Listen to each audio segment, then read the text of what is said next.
Sports 1140.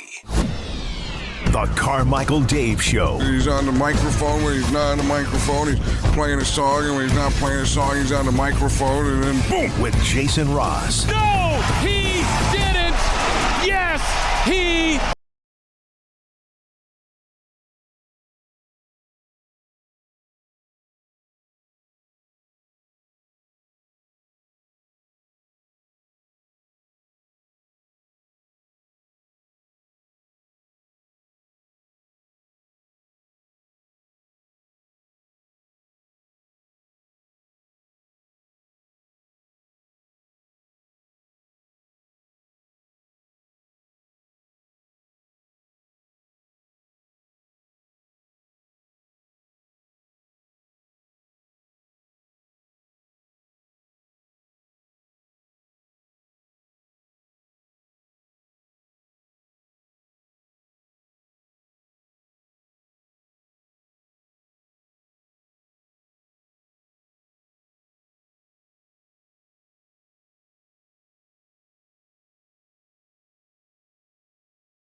On and on and on, but then like nobody ever counts 0 to 1. So then 10 is really like the last of the thing of the decade, right? So like you have to complete 10 to get through the decade. That was the old thing where like when people were like, "Oh, the millennium's in 2000." It's like, no, it actually starts right when and everybody understands that that's not how you do it, but technically there's an argument there. So like to me, it's still 2025 until December 31st.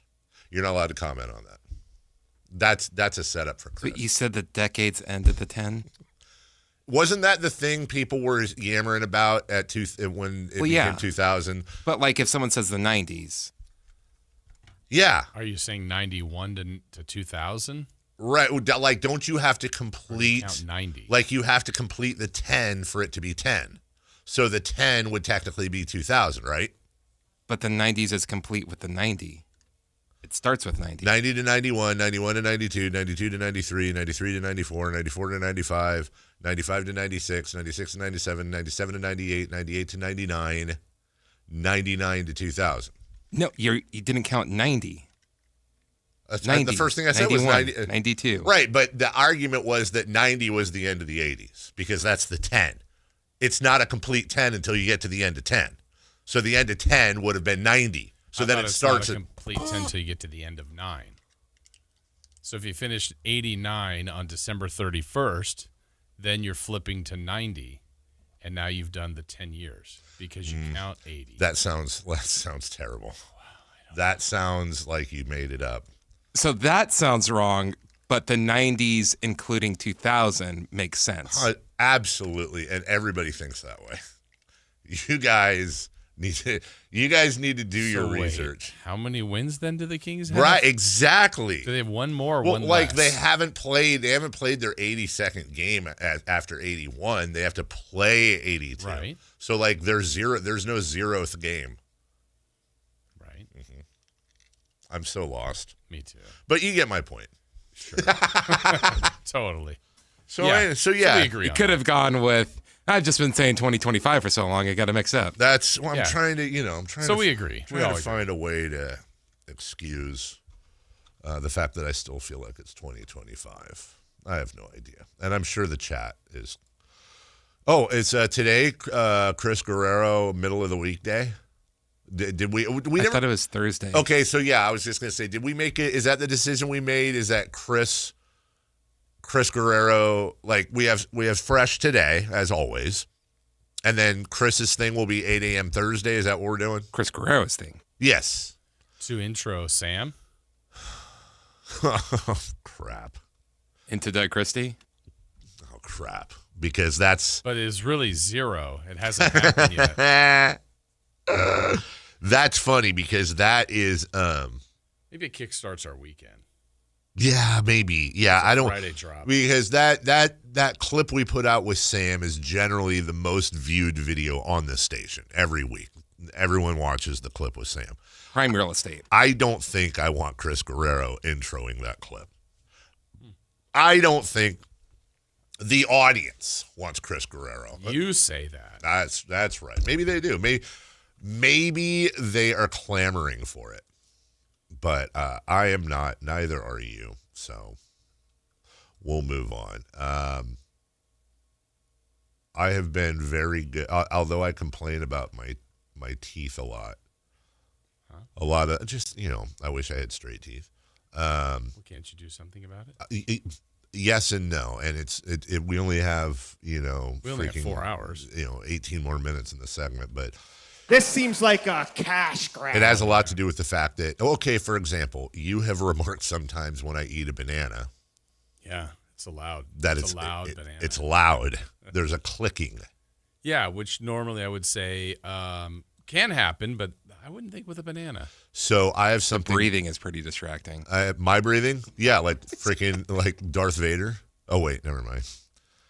So let's just be honest, man. I think what it was is I was a preemie, and I think my mom's canal was all jacked up because I came out just with all kinds of issues. And one of those is, you look Sister's doing great. You look at the distribution of my head, and it's very melonic. It is not a circle. It is more of an oval turned on its side. And then I have really bad something called TMJ, which has to do with your mandible and your jaw. Too much jaw. Yes, that's exactly it. And that's on your mom's canal? I'm sure it is. Okay. That's what I'm blaming Mom. Sure, it was bedazzled. So, by the way, are we struggling with the camera this morning?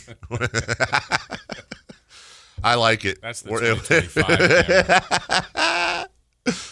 So, anyways, I have incredibly. Wait, is that on there right now? No.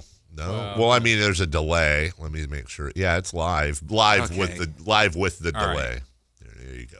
So it's going to change that for a bit. Yeah, that's fine. I like the idea of I want a Brady Bunch setup or like the logo on the DVD player where just our pictures are sliding around the screen. Yeah, and everyone's waiting for it to hit the corner perfectly. Yeah, perfectly.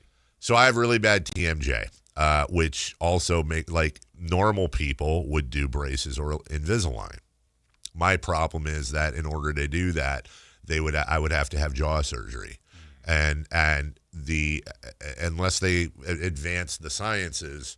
In order for me to do the thing I would need to do to get braces to straighten my teeth, they would have to go in, crack my jaw, wire it shut. I would be out a minimum of 4 to 6 weeks. I can't do that. I can't just take a month off. Trust me, I'd like to, but I can't just be like, hey, Jason, I'm going to be gone literally for a month. It just doesn't work. So I'm stuck in this. I think you could. A month? Yeah. Oh, God, I would never do that. When would I take it off? June? The month you least want to work? Well, yes, I would. July? Yes, that would be great for me. Yeah. I would never. I'm being serious now. No bit. I just would never do that to you guys. That would be horrible.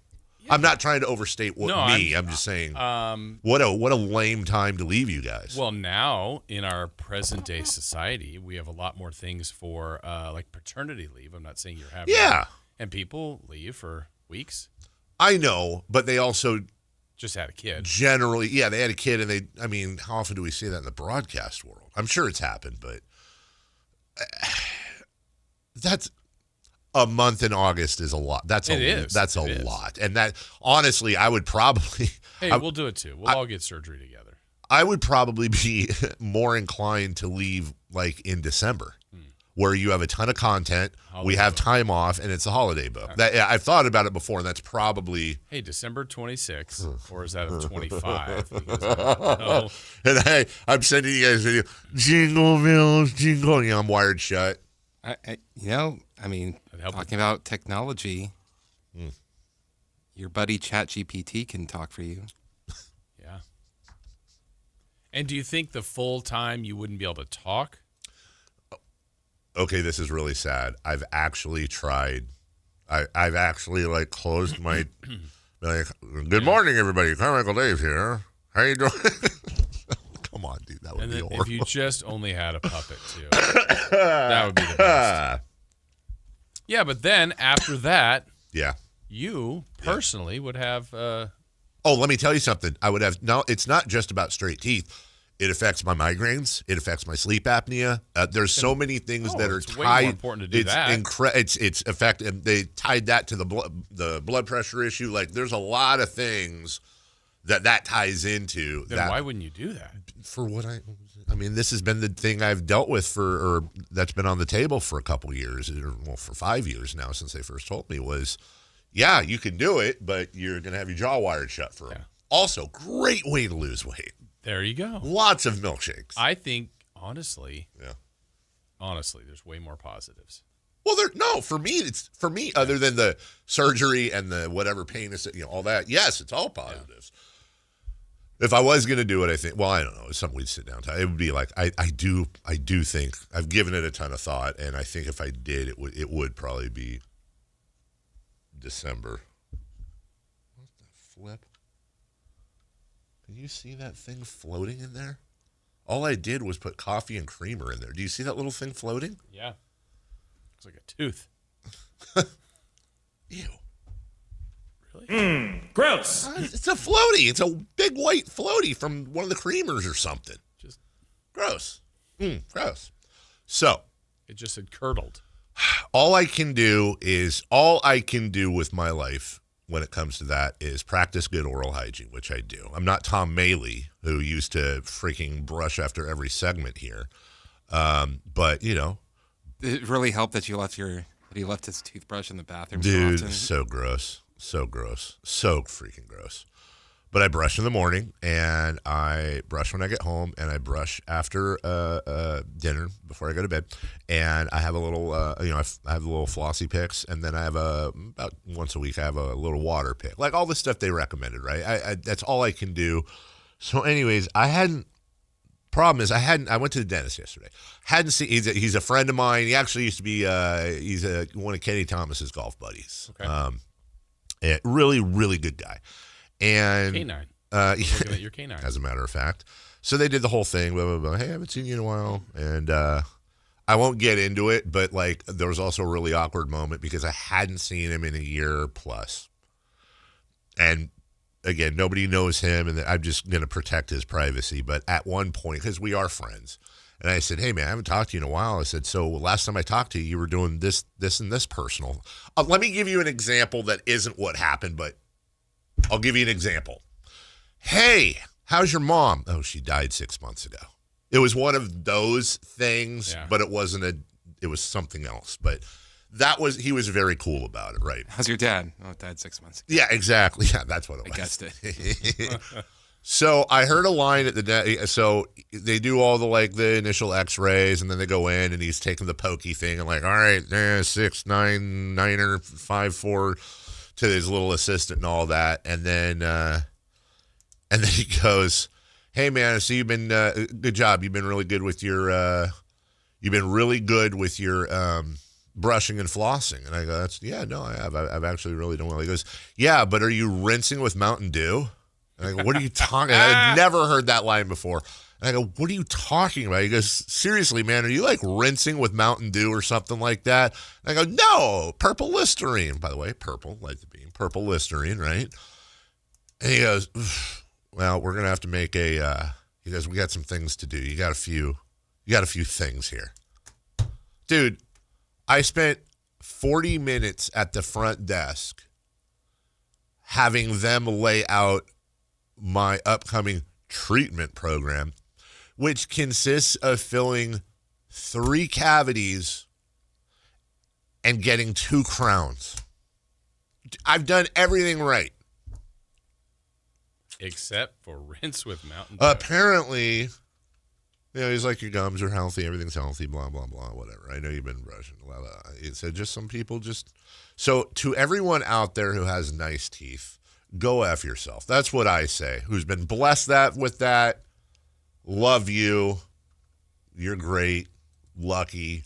So, yeah. So, I have like 17 freaking dentist appointments in February. Oh, by the way, also, they said if I did the surgery and got the braces that I wouldn't have a lisp anymore. So, that's my actual broadcast voice would change. The tone wouldn't change. Yeah. But I feel like that would. I'm kind of scared of that. Yeah, your teeth would line up a little differently, and you've Yeah. talked one way for all these years. Okay. Yeah. You get the surgery planned. It's in December, like you want. Yeah. Kings have made all these offseason moves that have just been fantastic. They start off 20-6. I mean, What you're saying? Like, do I rush back? no. Do you even get the surgery? I see what you're saying. So the surgery, we're okay. Fast forward to next Kings December. are on a heater. Gotcha. So it's like December 3rd is the surgery. We're sitting here talking December 1st. The Kings have just started this insane run. Things are clicking. Celebrate good times. Come on. And so we're sitting here having a conversation, for example, December 1st, where it's like, Even the losses aren't negative. It's just like, oh, wow, you can really see that they've made a difference this yeah, year. it's one to grow on. happening. It's Yeah. happening. So you're saying in that instance, do I mess with thing? But also, you planned the surgery ahead of time. Yeah. So it's like, is the plan of it part of it, or is you actually having the surgery going to... Every single thing that every fan does at home or at the stadium makes a direct impact in the game. That'll be a lot of pressure on you in December. My thing is this, like, it's not so much on the positives, because I take that very seriously, too seriously probably. The problem is not if I stay, it's if I left and they started to fall off, I would never forgive myself for that. That's the problem. Shut up, Chris. It would really affect my mental health. What was I thinking? Why are you so stupid? Never, Kevin Costner, Bull Durham, never blank with a winning streak. You never mess with it. What if for the next, however, long 50 years, you're just getting compliments and compliments and compliments? Dave, did you do something to your teeth? Your teeth look great. You look amazing. You're saying that in exchange for like the Kings falling off? I don't know. That's super selfish of me. Oh, I'll take all the compliments in exchange. Every other person in town is sad because the Kings fell off. I would honestly, if you told me the Kings would win a championship, but I had to have all my teeth removed and do dentures like Phyllis Diller, I would do it. Good reference. I don't know. Remember those like where you drop the thing in the martini glass or whatever, and you put the dentures in? Effordent? Effordent. I think it's Effordent. Yeah. That always looks cool. 100%, dude.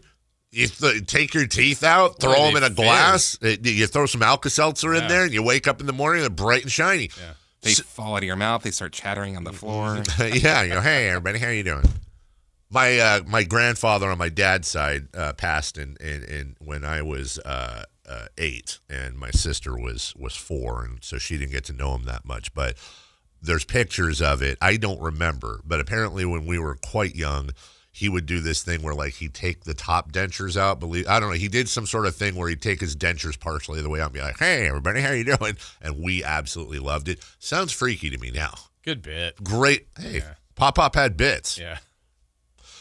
That sounded weird. I will say this finally on that subject because it is a huge personal decision to make. There was a time when I almost got an endorsement here with a cosmetic dentist. And what he was going to do is you have like these 4 quadrants, right? In your mouth, upper left, upper right, lower left, lower right. He was going to replace all 4 quadrants with these, there's like these, it's not veneers where basically they cap your teeth and, that whole thing or put Mentos? Yeah, exactly. It was, he basically puts these things on top. I guess they probably shave your teeth down to a point, literally to a point. And then they put these things on there and then they drill them into your jawbone, right? And then they're good for a super long time. But if something ever happens, they can literally just be like, wee, wee. take that one out like you're a spare tire in NASCAR, and then put the new ones in, and they act like I know. That sounds way easier. That's what I'm saying, right? So one of the things they do, I think, to encourage people to do it is they do this mock-up, and it's like when I say temporary, I mean it's literally for like 20 minutes. Mm-hmm. But they do a mock-up, and then the next time you come in, they stick them over your teeth to show you pretty much 99% what it would look like. I'm here to tell you, and I know this doesn't make sense, but trust me when I say, it looked weird, dude. It looked so freaking weird. Like white. Now, I understand there are people out there, in fact, I don't know if it's a thing here, but if there's a thing in Europe where people fly to Turkey all the time because they have really cheap hair replacement and dental stuff. That's big here. Is that big where they go to Turkey? Is that a thing here? But the problem is so if it's too obvious, if it's too white, if it's too fake looking, people say, oh, he's got turkey teeth. Man, I don't want anybody to say I've got turkey teeth. I don't want to be that guy with turkey teeth. Yeah. That sounds like, hey, what's up, turkey teeth? Instead, let's be Mountain Dew teeth. Hey, right? Look, it's Jive Smile. So what's up, turkey? So they actually, when he showed me, I went, look, I literally have perfect teeth and color right now with the thing you gave me.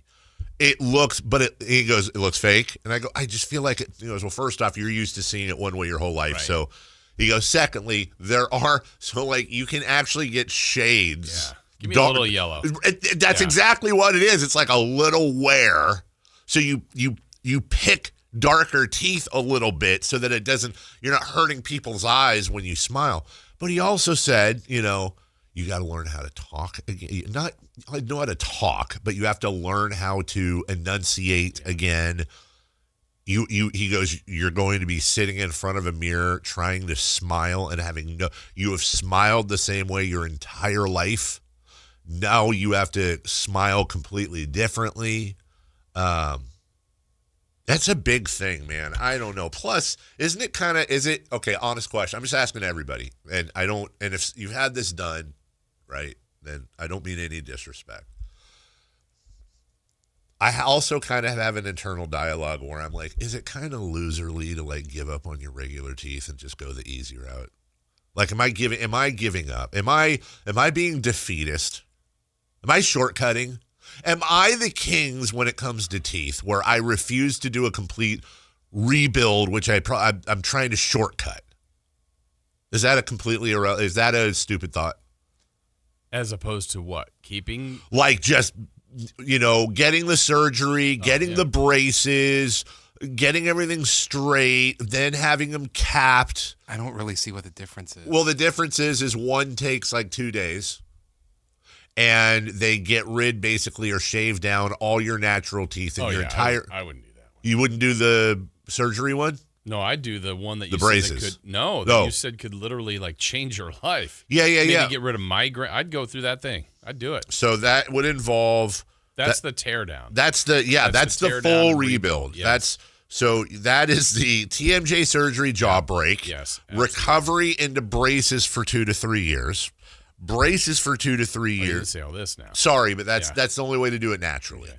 Braces for 2 to 3 years, everything's straight, but then you get into the cosmetic aspect, which is capping, sanding, I don't know what the hell they do, whitening, and then you have your mostly, because I have a crown, so mostly natural teeth that have been fixed regularly instead of the ring. Think about all that. So content. is this like a 7-year process? That one would be.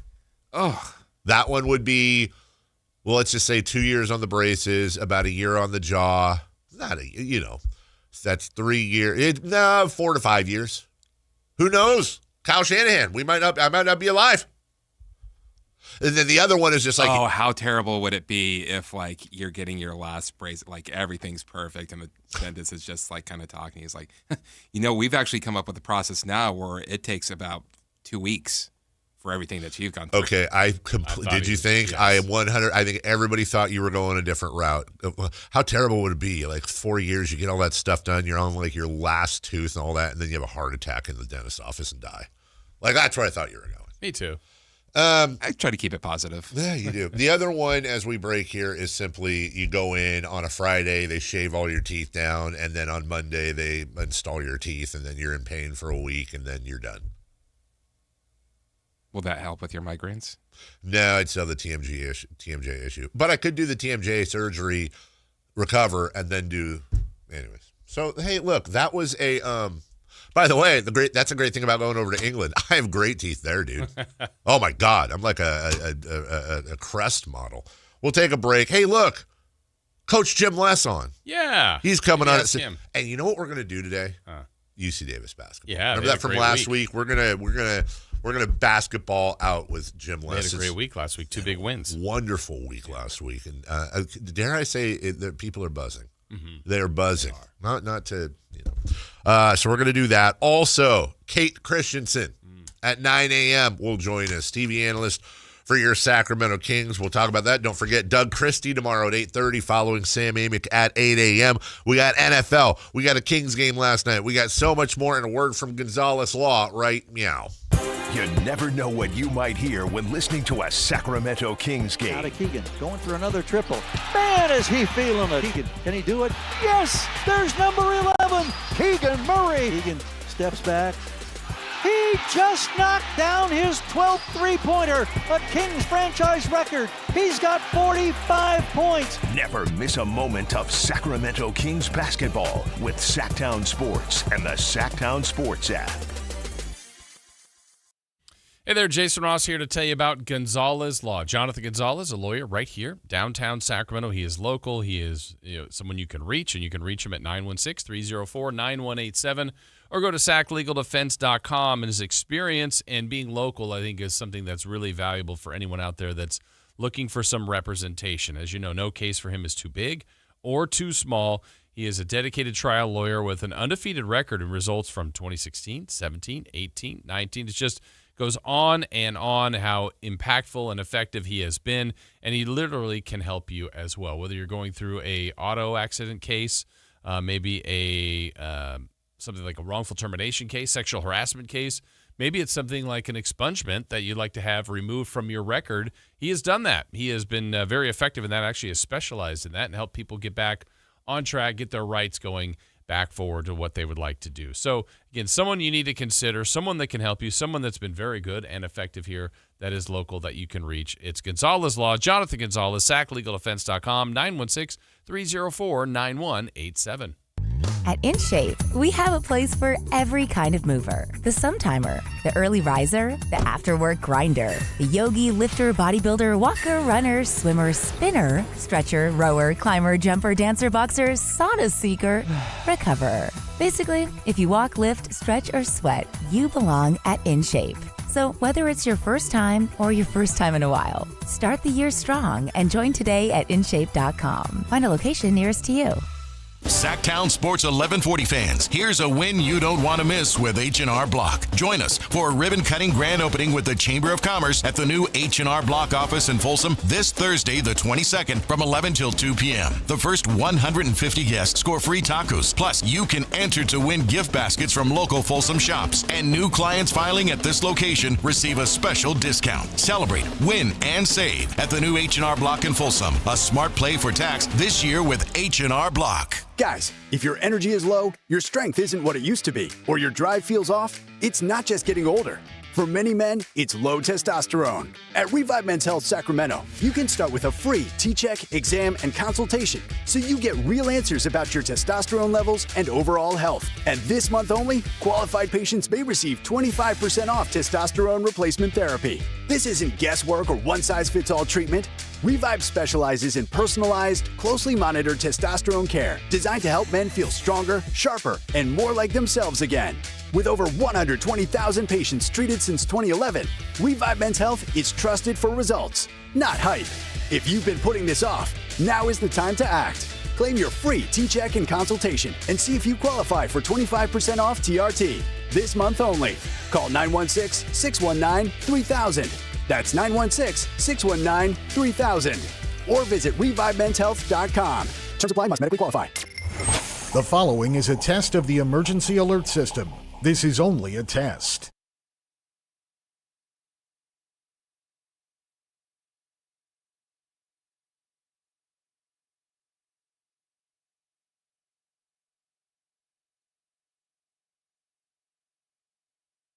Capital Casino, conveniently located on 411th North 16th.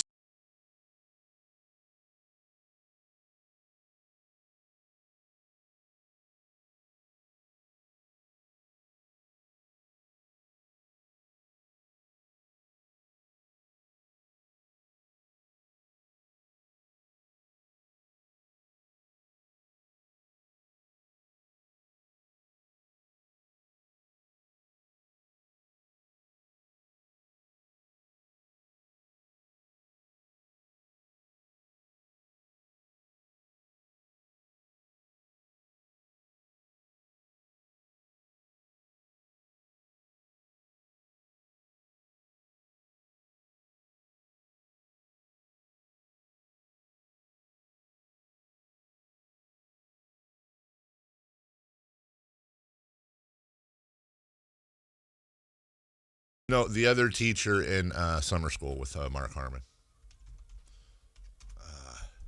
Have you seen Summer School? Oh, I was like 10 years. 4 years ago. 4 years ago, yeah.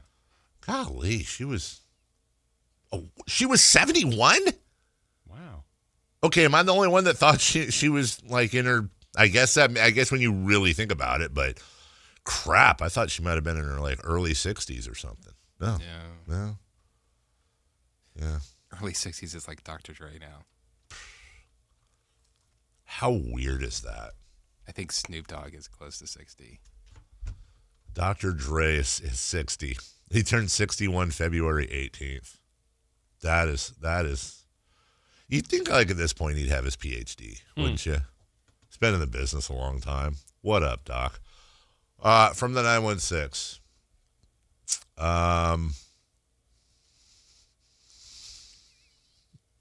I would be glad to fill in for Dave for a month. I can talk to my wife about getting a basketball coaching job, and we'll adopt several more small dogs. I don't cook, so that's a minus, but I also won't spend a segment talking about my new chili or gumbo, so there's that. That's a minus. My teeth are okay, but not great, so Dave will look amazing in comparison when he returns. My kids are grown, so no high school stories, but I can talk about my younger son trying to mail a letter. You won't believe where he put the stamp. Call me. That's a good candidate right there. That's not. And by the way, look on Get Up right now. Look who's presenting this segment, Jason. Yeah. How about that? Oral-B electric toothbrush. Also, what does the B stand for? Who came up with Oral-B? What's up? Oral-B? What is it? Well, because A failed. Right. Is there an Oral A? Oral-B. That's the way it should be. Keep it simple and set yourself free from the extras that you really don't need. That's OB. Try OB and you'll see. I don't even know what that jingle's from. I don't know that at all. You don't? I don't think so. That's the OB commercial. But since we're on this, and then we'll get to the Kings. Sorry, everybody. Do you remember? I got to play this out of my phone. Do you remember this, Jason, as a child?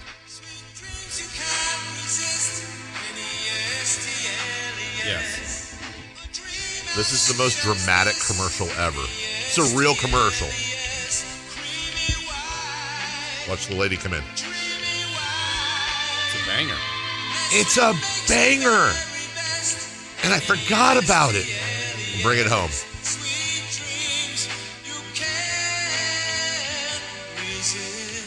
Where are the, like, what a freaking banger. And that was for a white chocolate bar. Yeah. Nestles. You know who wrote that jingle? Who? No, I'm not doing a bit. The guy who wrote Nestles, Nestle makes the very best, a former boxing historian, Bert Sugar, friend of the Night Show. He wrote the jingle. Good work, Bert. Right? Do you know what the B stands for in Oral-B? No, that's why I asked earlier. Hold on. Bartholomew. Nope. Bacteria. Think of the tool you use for your teeth. Brush. Oral brush. The first product was Oral-B 60, and that's because the bristle count had 60. So that's why there wouldn't be an Oral A. It's oral. So it's basically oral brush. All right. Started in San Jose. Really? By Oral Hershiser. By Oral Roberts. Oh, wait. So do we have 4 for Mount Oral? Didn't think that through. Yeah, go ahead and play that one Let's out. try to do, hold on. Let's try to do this as adults. Okay. Oral Roberts. Yeah. Hershiser. Oral Hershiser. Oral-B. The Queen of England passed away in her castle, which was named Balmoral, but I don't think It was great. What?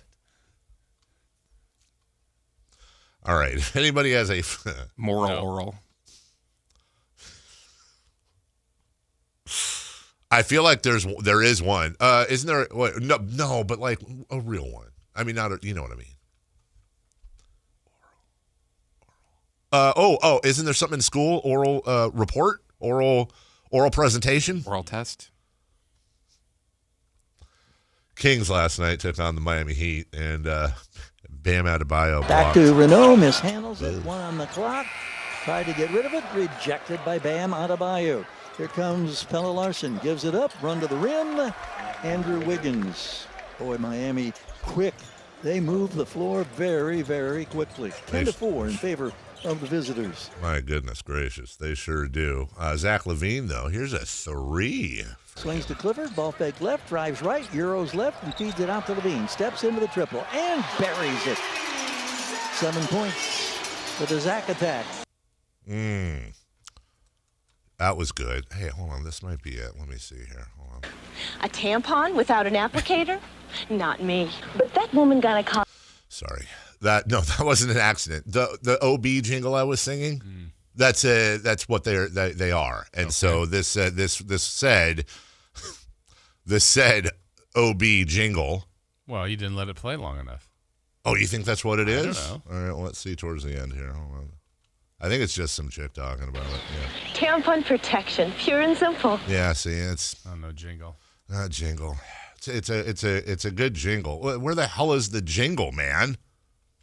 Anyways, here's Russ with a layup in the second quarter to cut it 6. Westbrook started a probe, pulled it back to three-point range. Creeps forward with the dribble now.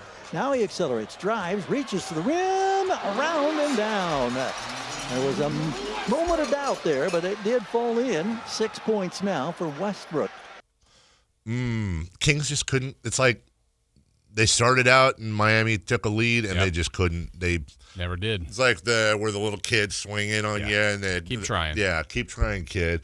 Jaime Jaquez with the offensive rebound. Second free throw is missed, however. Jaquez gets the rebound off the miss to Davion Mitchell, and he converts the 3.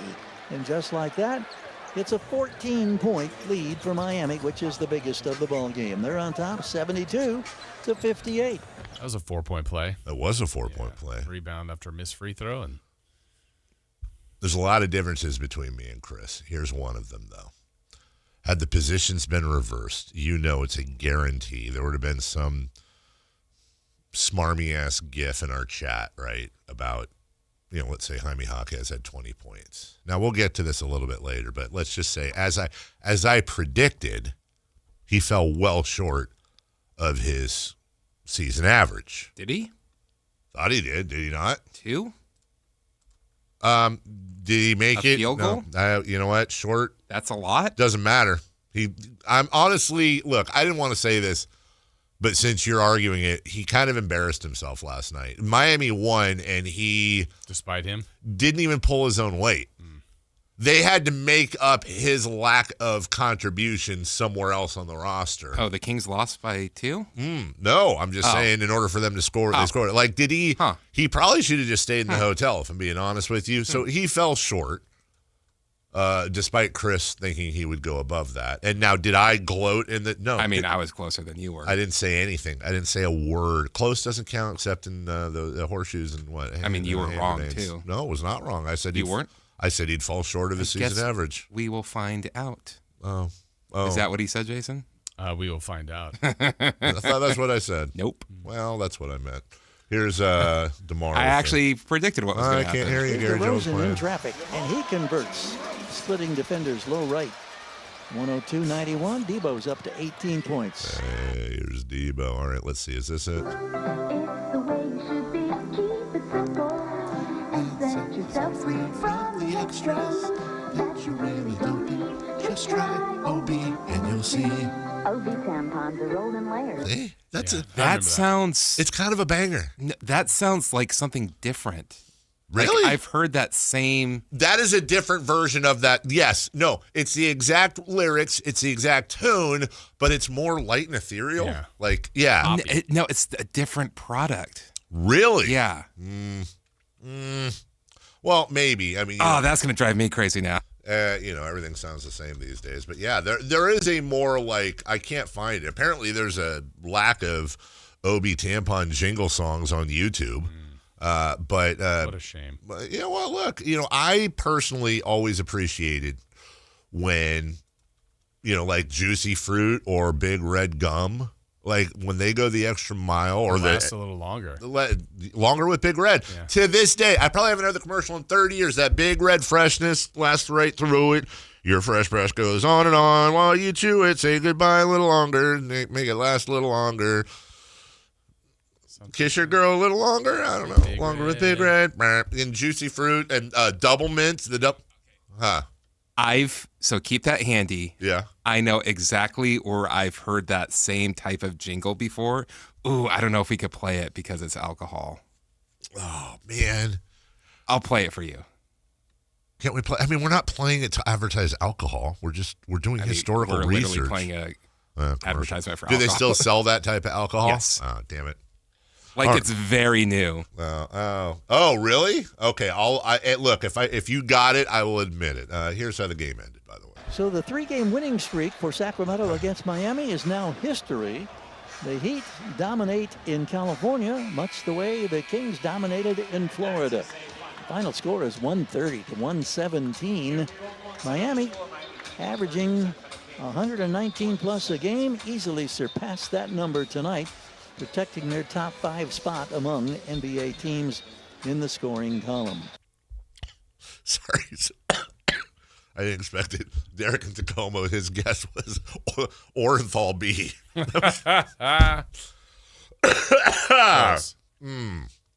Anyways, as we go to break, the folks would like to ask you, J. Russ, do you notice that G-Man always calls out Henry for eating during the game?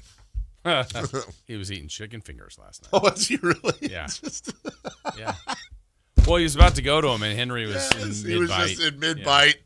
God bless Henry. We'll take a break. When we come back, hey, UC Davis head basketball coach Jim Less, one of our favorite points of the week.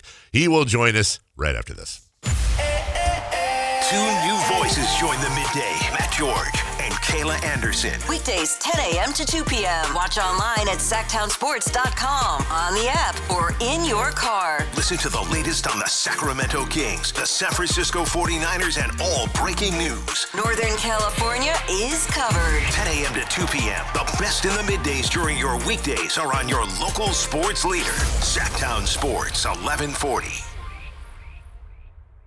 This Sactown Sports 49ers report is brought to you by Kia of Vacaville, located beside the Vacaville outlets. 49ers season comes to a close in Seattle on Saturday, losing 41-6. San Francisco playing without all pros George Kittle, Fred Warner, and Nick Bosa, and the injuries proved to be too much to overcome. San Francisco finishes the year 13-6. As for Seattle, they advance to the conference championship game, where they will take on LA, who defeated Chicago in overtime 20-17. Catch that game right here on Sactown Sports beginning at 3. Football season is here at Kia of Vacaville. You can score big in a new 2025 Kia Niro LX with up to 53 MPG combined at Kia of Vacaville. Perfect for road trips, tailgates, and cruising to Levi Stadium in style and comfort. But don't wait. Inventory is limited at Kia of Vacaville, and these deals won't last long. Visit KiaVacaville.com or stop by right next to the Vacaville outlets for friendly service, easy shopping, and unbeatable value. All in one stop. Kia of Vacaville, where the adventure begins.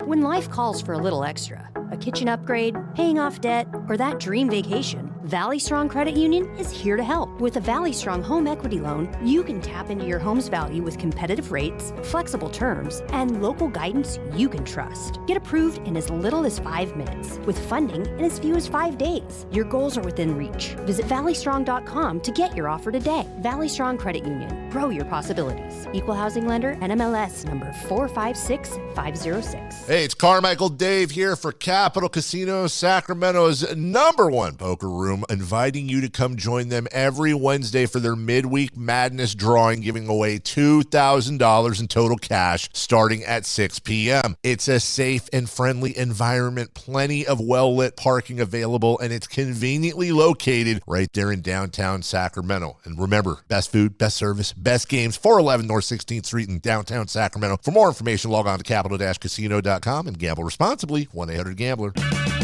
Check engine or ABS light on? Take the guesswork out of your warning lights with O'Reilly Veriscan. It's free. Ask for O'Reilly Veriscan.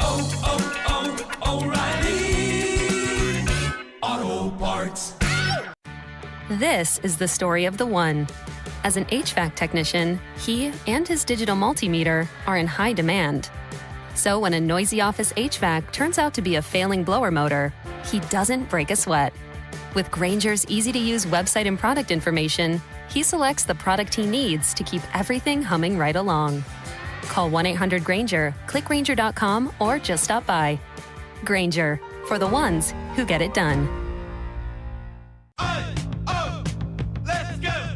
You still got it, but your immune system weakens as you age, making it harder to fight flu, pneumococcal pneumonia, RSV, and COVID-19.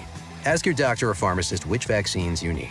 Sponsored by Pfizer. Celebrate the new year in style with a new Honda from Stockton Honda. Whether you're shopping new or pre-owned, Stockton Honda has the selection and savings. With new Hondas in stock and ready to go, now is the time to save on your favorite Honda in person or online. CR-V, HR-V, Pilot, Accord, Civic, and Ridgeline. It's a new year with endless possibilities. Get the deals that make it easy to say yes. Upgrade and save today at Stockton Honda. Anytime, anywhere, it's all here.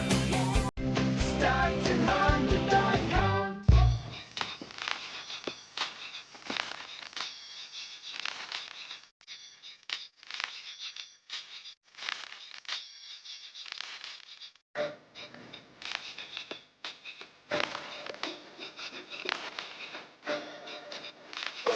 Waking you up with the best in local sports. They just make it interesting, you know? It's the Carmichael Dave Show with Jason Ross on Sactown Sports. Welcome back. One of our favorite times of the week. You know, I think I've probably said this before, but I can't say it enough. No offense to any other organization around, pro or amateur, but golly, UC Davis knocks it out of the park with their coach segments. They really do. We love talking to Coach Plow. I don't know if you saw yesterday the thing about Coach Plow watching film with when he was a tight ends coach at Cal with Fernando. Oh, no. He has a real close relationship apparently with Fernando Mendoza. Oh, okay. So there was that, and he's amazing. And then, of course, he's not just a basketball coach. He's our life coach, former Sacramento Kings, so always royalty in this town. And just a wonderful conversation always with UC Davis head basketball coach Jim Less. Jim, it's Dave, it's Jason. Good morning. Good morning, man. How are you? This is a first for me being, visual. And I have a face for radio, so I apologize. Come on. No, please. I mean, we just you look at us, look at you. You're walking the runway compared to us, Coach. And you've been also, we prompt last week because we love talking to you so much, and that is true. That's not a radio bit. We really do enjoy our conversations. We got carried away on life stuff, and we promised. Look, you are here first and foremost to talk about your team, your school. Successes and failures. I don't know about any failures because you've had a wonderful week, big week over Cal State Fullerton, followed up by that edging UC Irvine, a 3-point win, but a win is a win, man. What's going on there? You guys got some momentum. Well, I think, Dave, that's a culmination of the week leading up. We had a bad loss against Cal Poly on the road, and we challenged our team with a lot of hard truths. Monday, Tuesday, Wednesday on our prep before Fullerton. And, as a coach, it's the right thing to do and an important thing to do to kind of challenge your guys, but you're never quite sure how they're going to respond. And the weekend, Thursday, Saturday sweep was a resounding response. And now the challenge is, to show we're built for success, that we can, do that, but continue to stay focused, continue to keep the integrity of our practices in January still important, how we play, how we execute and practice, so we continue to play well. Coach, I'm thinking about it in all your years of experience. Do you go back to some things that if you challenged a team in, 2021, you're like, I laid this out and they responded really well. Can you go back to that, or is it a team-by-team example of kind of what you need to say to guys? Yeah, that's a good question, Jason. I think it's team by team.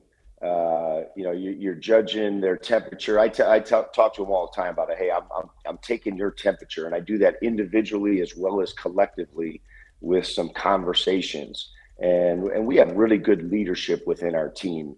Also, we have some older guys that have been around. They understand the culture of our program. They understand the do's and don'ts and what's important. And so first and foremost, before you do that, before you challenge, before you put out the hard truths, I'm taking the temperature of those leaders and seeing where they're at and how they evaluate things. Because sometimes they come back to me with a totally different perspective and things I didn't think about. And I'm reminded of an earlier game at Colorado. We have a big win at Nevada, and we go to Colorado, and it just didn't look like we had the same juice and energy. And the guys talked about the altitude after, and it was a major fact. Even though we did a lot of things with our nutrition, and there's this 36-hour rule that if you're not in altitude for longer than 36 hours, it usually doesn't have a maximum effect. But we just came off the game off of Nevada. So I think those two games in altitude had a big difference. So I had to adjust my message based on their feedback. So I think it changes each time. Does that also, in a sense, when you have that open line of communication, when you have and when you ask for that type of leadership from your team, I imagine that helps you as a coach, because if they bring things up and those things are rectified or helped, it also gives them ownership rather than excuses? No question. No question about it. I want them, your culture is strongest when the players are enforcing the standards versus just the coaches. And I think that's extremely important. And I also think it's important, and I know, and I'm curious to hear about your wife and coaching his son and doing all that thing. At the end of the day, a leader, a coach has to be authentic. You have to be true to who you are. Because if it's a fake, I've never gone into a practice saying, hey, I'm going to throw the team out, or I'm going to throw this guy out of practice, or I'm going to be hard on him today, or you got to be able to react naturally and comfortably and honestly with whatever's going on with your team, and then communicate that. And I think guys know, and I make a lot of mistakes. I'm not always right, but they know it comes from a place of being genuine, being caring about them as people first and then as players. But I think that's an important component to building this relationship with your team. Just to fill you in, by the way, as we're talking to UC Davis coach Jim West, I guess I can say one of your colleagues in the coaching world, my wife, she had her debut, big family event. And again, let me stress here, the biggest issue with my son playing is his confidence, and he's very much, as I told Jason earlier this week, his comp would be rookie year Keegan Murray. Loves playing defense, loves rebounding, is great at both, but oftentimes will stand in the corner and wait for his shot, and unless it's wide open, he didn't want to take it. He didn't want to be too aggressive. Well, good news, they won comfortably. Coach Mommy did fantastic. All the reviews were great. We think, even though my son is very much, he'll keep to himself, but he was confident and he was aggressive. And I think part of it was he wanted to, as a starter, help his mother in any way he could. But what a life lesson, because at the end of the day, he was 0 of 9, including 0 of 7 from beyond the arc, which is by far a career worst. So we had conversations about being able to help the team in non-scoring ways, making yourself useful when things weren't falling, and also that sometimes confidence, you don't need to make shots to have confidence, and you also need to bounce back. And by the way, he bounced back in the next game, had a really good game. But yeah, mommy won, 0 of 9 for the kid. Love it. Love it.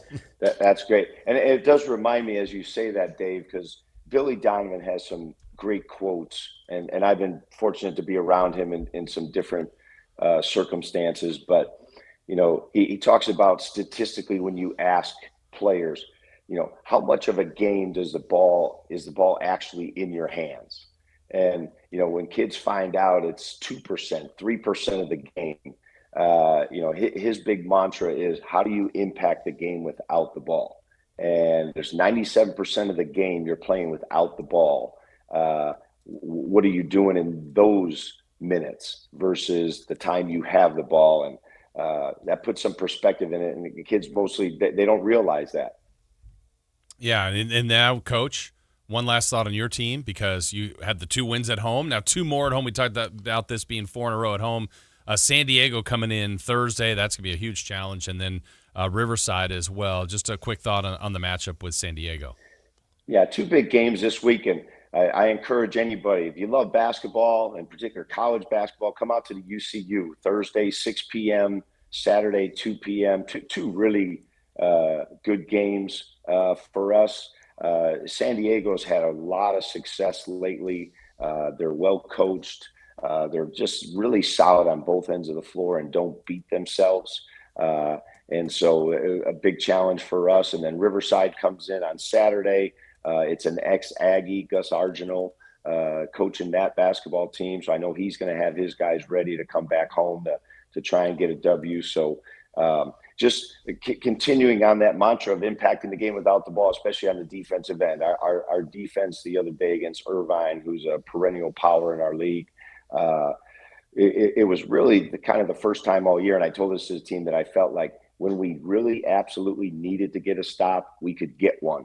And that's a good feeling for a coach. I think the players sense that. And because as good as we are offensively, and we're averaging the most points we've ever averaged since I've been there, and we're really skilled, our fate's going to be decided on the defensive end of the floor. That's Coach Jim Les. I want to echo that. 6 p.m. Thursday, UC San Diego, 3rd in the league there, and then UC Riverside Saturday, 2 p.m. Great way to spend a Saturday. I'm looking right now. Tickets as low as $11, $13. Get out there, dude. They're practically Let's paying. Go. Get out there and support the flipping team. Coach of the UC Davis Aggies, Jim Les. Always great talking to you, Coach. Thanks as always. We'll talk to you in a week. Thanks, guys. Appreciate it. All right, take care. That's Jim Les. We'll take a break. When we come back, new hour, new segment. Not new, but you get my point. 3 for Madness. Hey, Olympics opening up in a couple weeks. Got a question there, and was looking at the Team USA versus the world all-star starters, and I have thoughts. Jason, I really do. I'm not doing a tease.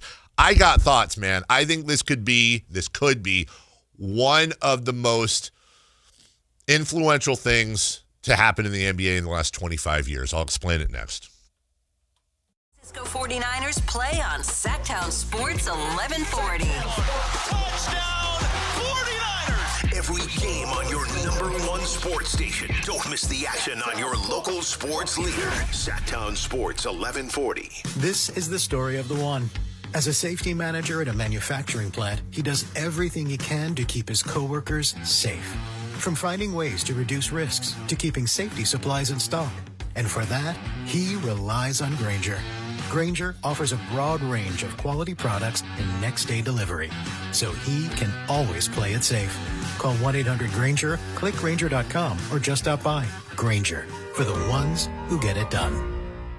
What's up? We're talking to Chad Hoblet of Hoblet Dodge Chrysler Jeep Ram. Chad, what's happening for the Start Something New sales event? If you're struggling to find the heavy-duty Ram you need, you'll find it at Hoblet. Plus, right now you can save up to $12,500 off MSRP on new 2026 Ram 2500 and 3500s, starting as low as $46,995. Well, what makes Hoblet the best place to get a new Ram truck? It's simple. We are truck people and have the truck you want at the best prices. We have over 400 new Rams available, one of the best selections of new Rams in all of of California. Unlike the other guys that only have a handful of heavy-duty Rams, we have hundreds. If you need a heavy-duty Ram, Hoblet has it. Search, select, and save through their whole inventory at HobletDodge.com. Unbeatable prices, unbeatable selection. Nobody beats Hoblet, period. 12,500 total net savings on select new 2026 Ram 2500 Laramie after 3,500 factory rebates and 9,000 Hoblet discounts. Rebates include 2,000 select inventory cash on select inventory, 500 on the job upfit, must show eligible upfit. 5 net savings, 46,995 for 2026 Ram 2500 Tradesman. VIN number 190143. See dealer for details. Never have I ever called my sister from the finish line of my first marathon. Hello? You won't believe where I am. Are you running? Mile 26. I'm gonna make it. Switch to T-Mobile's 55 Plus plan and get iPhone 16e with its advanced camera system on us. Plus, 2 lines for just $30 a line. Guys, I can't believe it. I knew you could do it, babe. That was amazing. Mom, how do you feel? I feel great. I can't feel my feet. Let's take a picture, and then you may carry me to the car. Share every stride, every mile, every memory on America's best network. Switch to T-Mobile's 55 Plus plan and get iPhone 16e on us and 2 lines for just $30 a line. With 24 monthly bill credits and 2 eligible port-ins on Essentials 55 Plus for well-qualified customers with autopay plus taxes, fees, and $35 device connection charge. Credits end and balance due if you pay off early or cancel. Contact us. Finance agreement 128 gigabytes, $599.99 required. Best mobile network in the U.S. based on analysis by Ookla of Speed Test Intelligence data 1H 2025. Visit T-Mobile.com. When your check engine light comes on, do you see a repair bill or do you see peace of mind? For 20 years, CarShield's been the name America trusts to help keep you on the road. While other companies stop covering you when your car gets older, CarShield offers protection plans up to 200,000 miles. With over $1 billion in claims paid, we don't just promise protection, we deliver it. Don't let a breakdown break your budget. Get the flexible month-to-month coverage you deserve. Go to carshield.com. That's carshield.com today. Welcome to guided meditation. Close your eyes. You're at the beach. The seagulls are calling.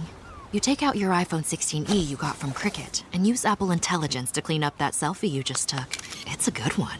You send it to your friends instantly thanks to reliable nationwide 5G. They're totally jealous. Get iPhone 16e for $49.99 when you switch. Smile, you're on Cricket. Requires new line on the Supreme Unlimited plan. First service charge and tax due at sale. $25 activation fee. Terms and restrictions apply. Cricket 5G is not available everywhere. See store for details. Sactown Sports 1140 fans, here's a win you don't want to miss with H&R Block. Join us for a ribbon-cutting grand opening with the Chamber of Commerce at the new H&R Block office in Folsom this Thursday, the 22nd, from 11 till 2 p.m. The first 150 guests score free tacos. Plus, you can enter to win gift baskets from local Folsom shops. And new clients filing at this location receive a special discount. Celebrate, win, and save at the new H&R Block in Folsom. A smart play for tax this year with H&R Block. Guys, if your energy is low, your strength isn't what it used to be, or your drive feels off, it's not just getting older. For many men, it's low testosterone. At Revive Men's Health Sacramento, you can start with a free T-check, exam, and consultation so you get real answers about your testosterone levels and overall health. And this month only, qualified patients may receive 25% off testosterone replacement therapy. This isn't guesswork or one-size-fits-all treatment. Revive specializes in personalized, closely monitored testosterone care designed to help men feel stronger, sharper, and more like themselves again. With over 120,000 patients treated since 2011, Revive Men's Health is trusted for results, not hype. If you've been putting this off, now is the time to act. Claim your free T-check and consultation and see if you qualify for 25% off TRT. This month only. Call 916-619-3000. That's 916-619-3000. Or visit ReviveMen'sHealth.com. Terms apply. Must medically qualify. Capital Casino, conveniently located on 411th North 16th Street in downtown Sacramento. KHD1 Sacramento, KYMX HD3 Sacramento. From the Power Business Technology Toshiba Studios. Sactown Sports 1140. 3 questions, 3 answers. It's 3 for Madness on the Carmichael Dave Show with Jason Ross. Here's question 1.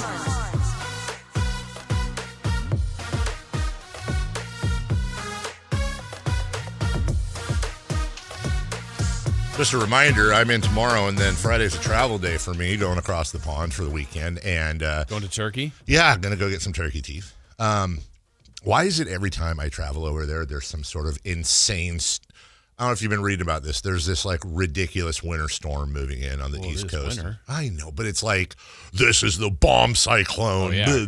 That's where the Kings are going. They're going through all of those spots. And they're talking like, hey, you might be out of power for a week, neat, a month. Awesome, super. Gonna be like the high. Could you imagine going like around a month without power? How's that even possible? You have to have like first off, horrible, but also like you gotta have like a generator and like a bunch of gasoline, right? Something. Well, they might if they're prepared for it. Yeah, you'd hope so. I mean, that's the only way I can think, especially in the wintertime. We went about the one time several years ago now. It was the longest. We had about 4, maybe 5 days. That was brutal. In August, you said? No. Oh, in the wintertime. Oh, in the wintertime. Well, that's power. the thing too. It's like it's one thing if your power's out in the summer. Right. It sucks, but worst case scenario, you can sit in the shade with a garden hose over your head and and survive. In the winter, yeah. Have you seen any of the videos of parts of Russia, like the Siberian outposts, or getting like 20 feet of snow or something, like having to burrow? Like they can't. There's nothing. They can't drive or anything. And then like at the little markets, it's so cold. Like literally the highs are like minus 34. So at the markets and stuff, they just have like fish and things hanging outside that are deep frozen. There's deep. They don't need to refrigerate it. Which I find that's like good. That would suck. First off, full stop. That would suck. Yeah. But if there's one thing that's convenient about it though, is like you just have a door on the side of your house that's open and you just grab that's like your freezer. You just have a bunch of food in the snow. We're gonna have tater tots tonight, no problem. Yeah. They're in the outside freezer. I've lived in that, not that climate, but my 2 years in St. Paul, Minnesota taught me that whatever California's issues are and whatever, I ain't leaving. Right. Ain't leaving. And we've had fog here lately, and I actually think it's been cold, but when you go, okay, perspective. Yeah, when we say it's been cold, it's like, ooh, it's a little chilly. Yeah. No, that's like that. The cold is like 20 minutes to put all your clothes on so you can go outside to your car and warm it up. So you have to scrape it. Like I said, we had those old CD jewel cases we use, or a hand scraper, and then come back inside, 30 minutes to take your clothes back off, get your whatever, go back, and then let's drive to work while we slide everywhere. Right, exactly. People are just sliding off all around you, and you're like, yeah, that's neat. Everyone's yelling at Chris for the camera, so there's that. We also have 3 for Madness. Question 1. The Olympics open 2 weeks from Friday. Are you excited? Did you get the camera?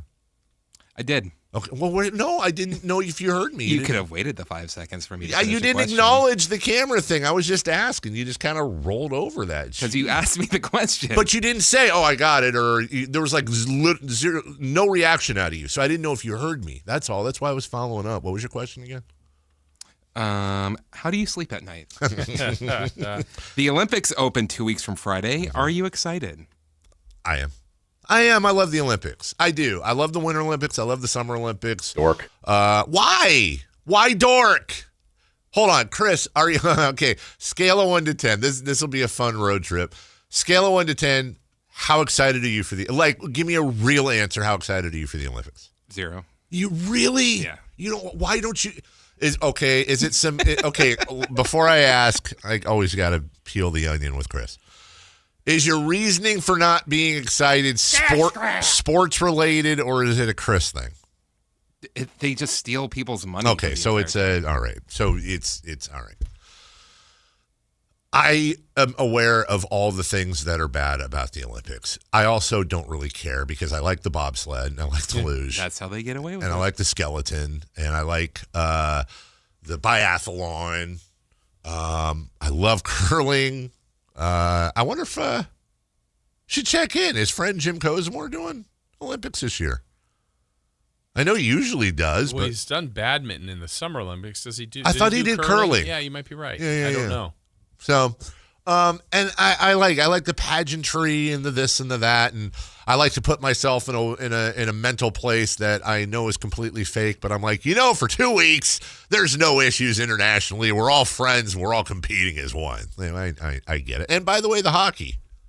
I'm excited. Yeah. I'm screwing with the shark season. Yeah, that's true. I'm at a lower point today, but always when it starts. Yeah. Yeah.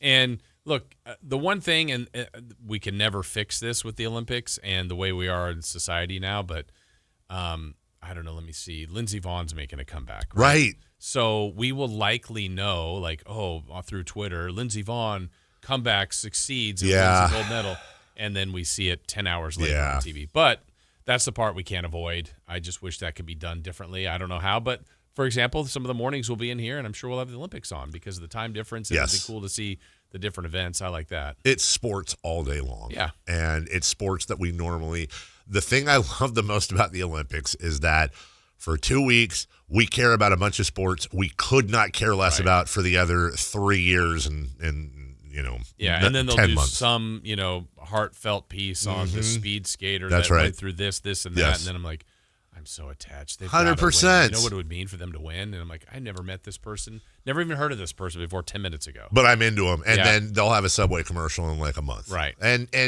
the thing about the Olympics, too, that is so insane is that this is where I think it's the purest form. First off, it's country and pride and pageant and blah, blah, blah.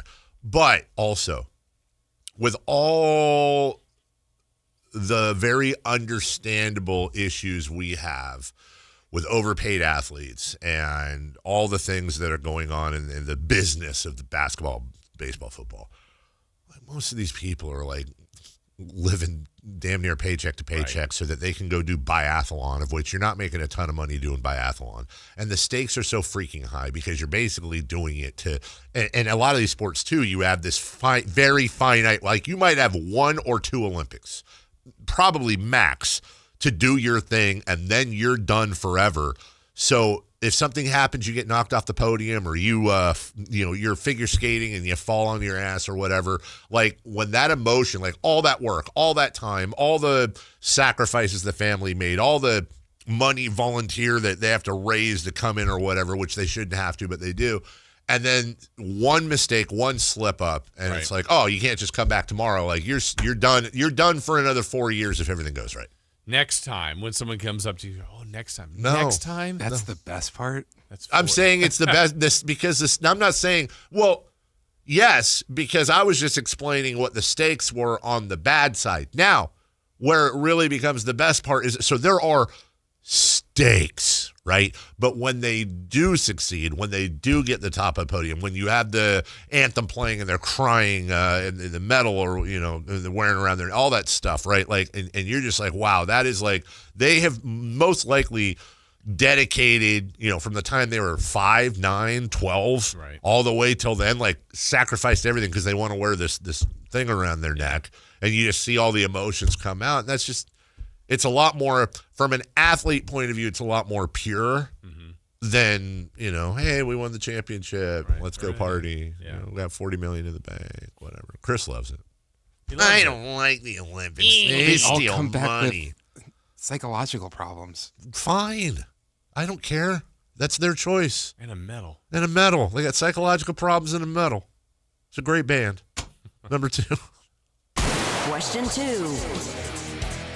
Which events will you watch the most? So, like, are you literally not going to watch a minute of the? I mean, other than it's on TV in front of you, that's like it. you're not watching a minute of it. I'm not turning into anything. You're not turning into anything. You're turning into a curmudgeon.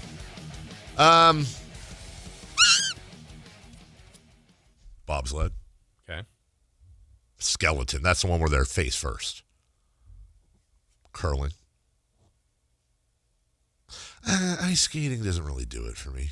My wife and daughter are addicted to ice skating, and so my son's going to watch it with them. But is ice skating gymnastics, basically? On ice? No, I mean, what Summer Olympic, like gymnastics is one of their big draws. It's what everybody, well, not everybody, but it's like gymnastics, swimming, track is like the biggest thing. And there's other sports in the summer, but those are the 3 that seemingly do the best. I think so. television. I think that's a great comp. Yeah. I think so. I mean, figure skating does insane numbers.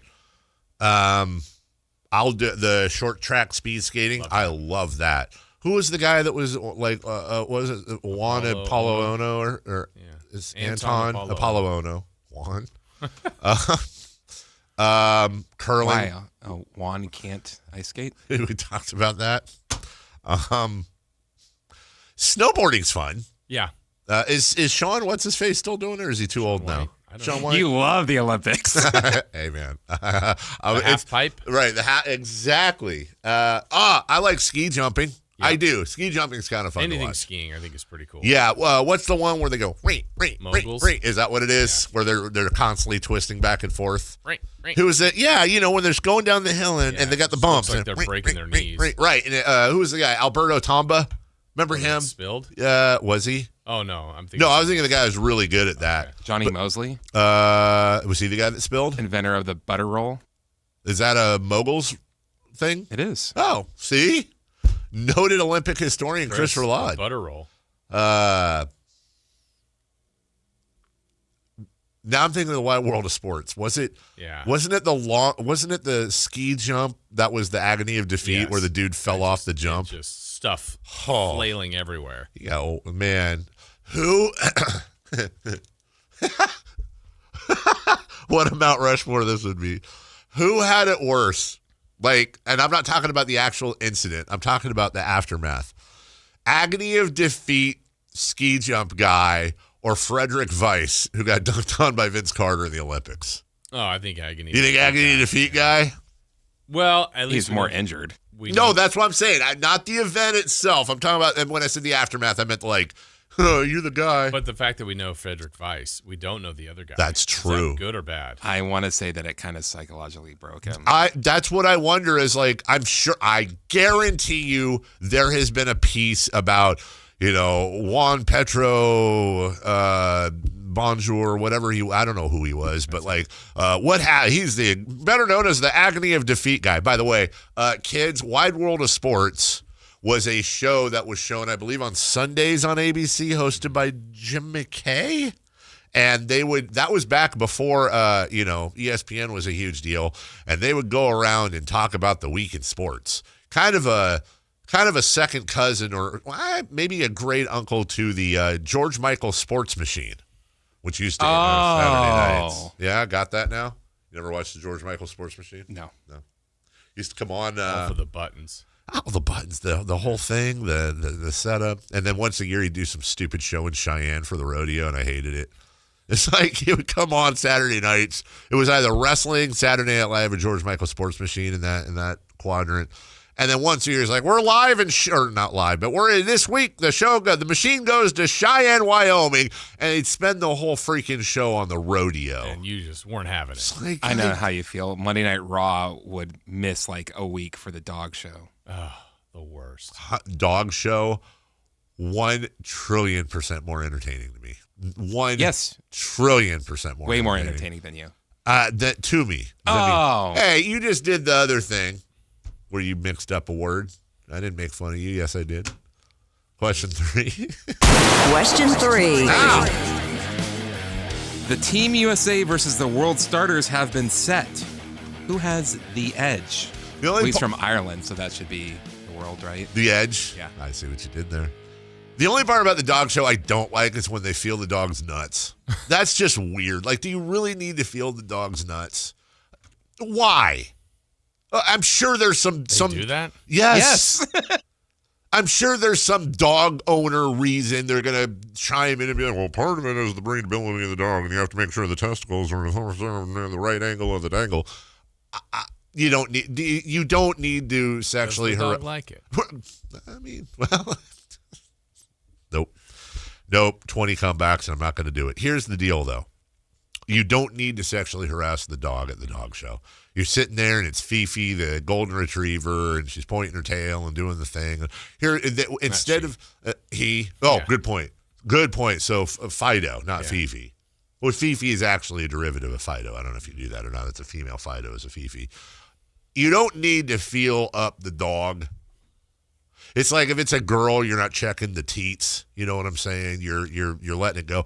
Instead of feeling up the dog at the dog show, substitute that. I think Chris will agree with me here. Let's see if I'm wrong. I think this is a place we'll find common sense. Chris, substitute that for the dog has to sit and do the high five.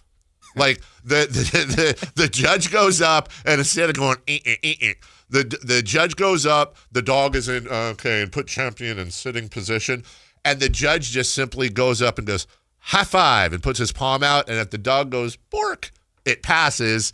If it does something else, you're done. What if it's the in between, like, handshake, knuckles, and they do a fist bump? If you can do a paw bump. If you can get a dog to do like a 3-step paw bump, oh my God, Jason, that's a wonderful idea. Oh, actually, what if the dog went and did the fake out champion? Yeah. Honestly, that should be a segment where trainers can train their dogs to do multi-step handshakes, and you do it with the trainer, but like paw bump, tail touch, high paws, and a bark. Yeah. The more steps, the higher the score. No, I want to see the thing where they have like the dog rescue someone and do CPR.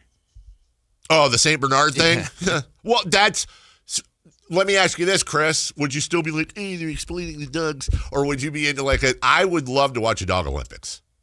Like, and so you have the St. Bernard thing. Then you have the dog show, like where it goes through the poles. Right, and it goes through all the stuff. So you have that as an event. You have the dogs chasing the rabbit, like the greyhounds and stuff. Then you have so it's like dog track and field. Then you have the dog, jump. Where it's chasing the thing into the water. You could have a lot of, or those German shepherds that climb the walls and then jump off and grab the thing. Like you could come up. Those are Belgian Maltese. Wait, what? Oh, the name of the dog is stupid. I would be all for that. What would not be great? Cat Olympics. Event 1. Oh, it's his butthole. That's the entirety of what a cat can do. Have you checked it? No, I'm sure they would though. Chase the light. The laser pointer. Okay, I can watch that. There's all of their laser pointers. Here comes Morris. What's the thing with cats in like cucumbers or something? They're afraid of them. Yeah. Cucumber. It's I think it's How about that? If you had that in there and just the jump. No, because then people like Chris be, you're abusing the cat. You're terrifying. abusing the cat, Jason. What about but chasing the light's not. They don't like tinfoil either. Yeah, isn't chasing the light a little like here's No. The cat thinks it's some What sort about cats in tinfoil hats? Oh my God. We're honestly onto something here. Dog Olympics would be phenomenal. Well, I'm sorry. You had question 3 was about Team World, Team USA. I did this whole tease, and then we ended up talking about Dog Olympics. That's fine. And by the way, Frankie or whoever, can you clip that up? Can we put that out as a clip? Dog Olympics. Why does it always have to be like Doug Christie's out of his element? Like, by the way, joining us tomorrow at 8:30. We hope. Team USA versus Team World. Team USA is Tyrese Maxey, Cade Cunningham, Jaylen Brown. Jalen Brunson and Steph Curry. Team World is Shai Gilgeous-Alexander, Luka Doncic, Giannis Antetokounmpo, Victor Wembanyama, and Nikola Jokic. What did I see? I think it's the shortest player on Team World starters is 6'6". The tallest player on Team USA is 6'6". Mm-hmm. So on paper, like if this was a regular NBA game, I would probably handicap it as like Team World minus 18. Like Team World, that is you never know how they're gonna go back to Team World again. Shai, Luka, Giannis, Wembanyama, Jokic. So here's what I hope. I honestly hope for this. I'm saying this as an American. I hope Team World annihilates the United. I mean, embarrasses them. Like, I hope they come out and because afterwards, I want the conversation about NBA Finals are the world champions.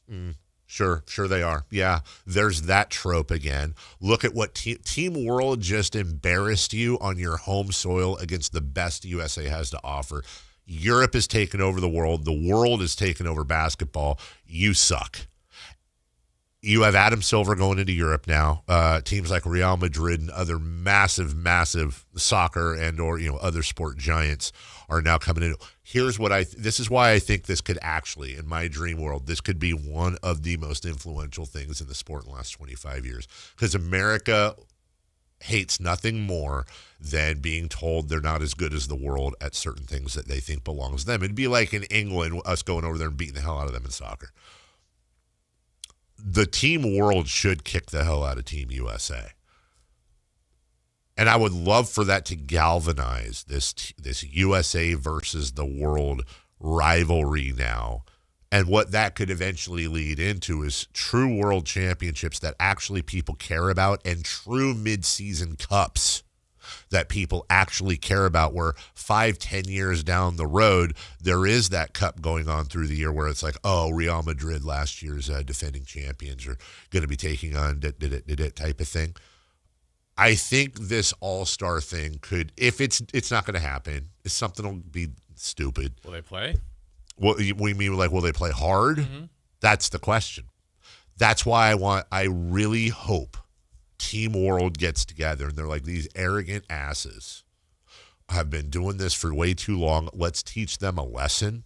And they go in and, like, maybe the first quarter or half or whatever they do is like, oh, wow, they jumped out to a huge lead, and Team USA is like, oh my God, they're taking this seriously. And by the time they realize it, it's way too late, and they lose by, like, I want Team USA to lose by like 38. I want them to be embarrassed, and then I want that embarrassment to be broadcast everywhere as they get. When you get ego involved, throw the money out the window, throw the entitlement out the window. Now all of a sudden, that Team USA thing is going to mean something, Olympic style, but professionally. So Team USA just won the gold. Yeah. But do you think they'll care about losing in the All-Star game? I don't, because I don't think it'll work that way. I'm saying I can see a path into where if things go right and Team World takes this seriously, combined with what Adam Silver's trying to do in Europe and all this mid-season cup stuff, I think this could actually be a seminal moment. Not Florida State, but the other kind in the NBA. We'll take a break. When we come back, hey, quick break, 1 minute. Come on, Sales. NFL notes. We have a coaching update, sort of. Also, wow, Baker Mayfield took a shot at this guy in the press. What do you know? And then everyone asking about Indiana and how it compares. We've got some comparisons odds-wise to what their national title meant next.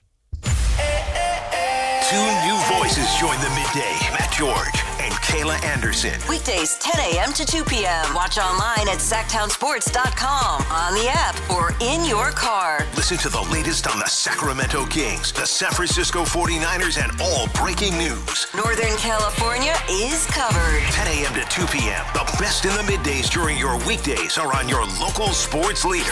Sactown Sports 1140. Trust and Will is an online estate planning service. Visit trustandwill.com for details. Trust and Will. My dad and I were always close, but some things we just didn't talk about, like his will. After he was gone, we found out he didn't have one, and it created a lot of stress during a time of grief. Creating a will can be hard to think about, but avoiding it can lead to greater difficulty for the people you love. That's why Trust and Will makes estate planning simple. Create a will online in as little as 30 minutes. Now, I have a will in place to make sure my loved ones are protected. With Trust and Will, it was easy and affordable, and I got peace of mind knowing my wishes are clear. Trust and Will. Get 20% off when you visit trustandwill.com/plan. That's trustandwill.com/plan to get 20% off.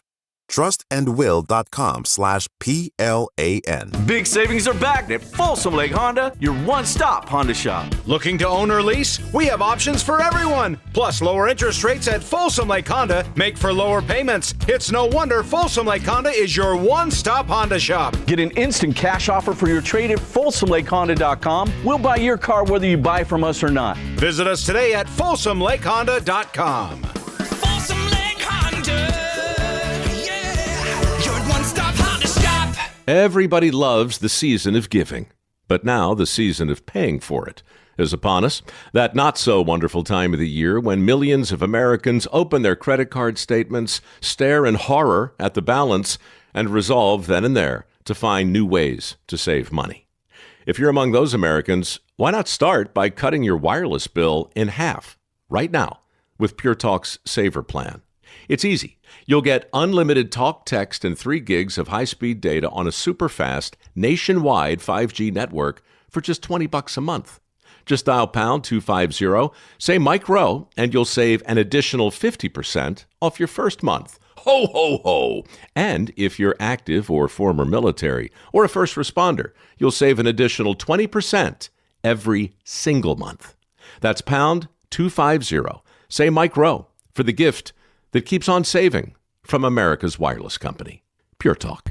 At InShape, we have a place for every kind of mover. The Sometimer, the early riser, the after-work grinder, the yogi, lifter, bodybuilder, walker, runner, swimmer, spinner, stretcher, rower, climber, jumper, dancer, boxer, sauna seeker, recoverer. Basically, if you walk, lift, stretch, or sweat, you belong at InShape. So whether it's your first time or your first time in a while, start the year strong and join today at InShape.com. Find a location nearest to you. Join Alan Stiles and Sactown Sports 1140 for a ribbon-cutting grand opening with the Chamber of Commerce at the new H&R Block office in Folsom. See you there.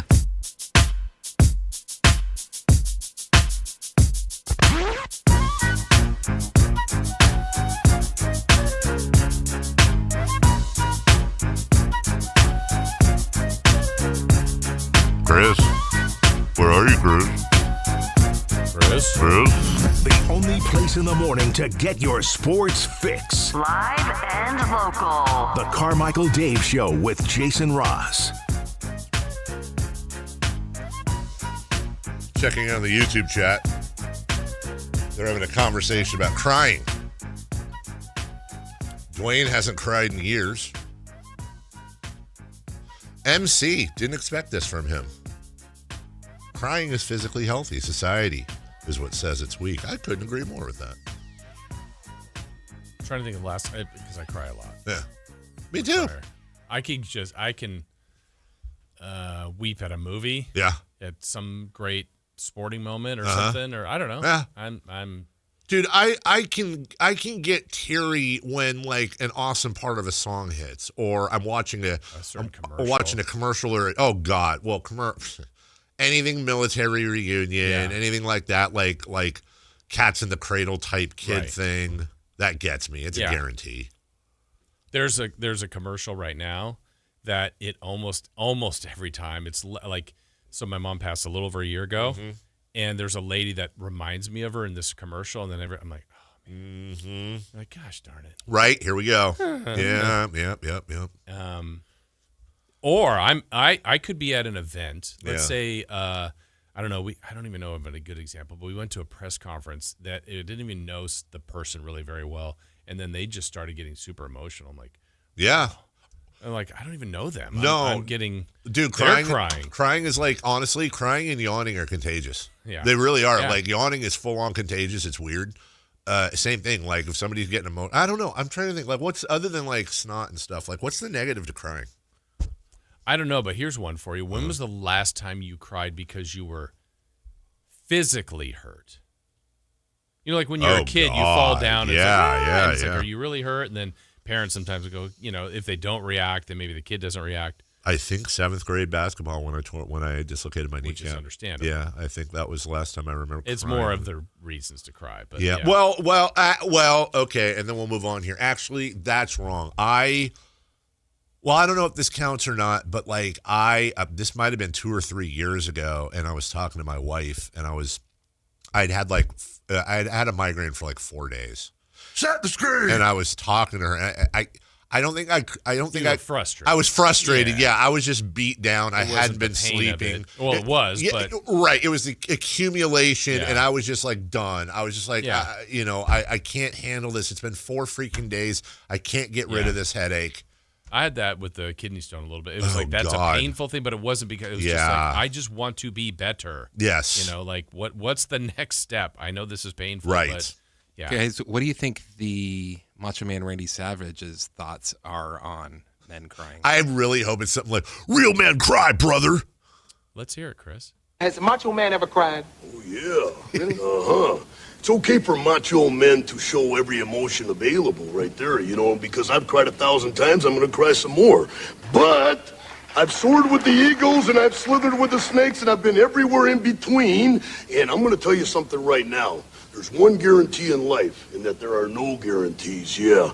And And understand this. Yeah. Nobody likes a quitter. Nobody said life was easy, so if you get knocked down, take the standing 8 count, get back up, and fight again. And you're a macho maniac. Dig it.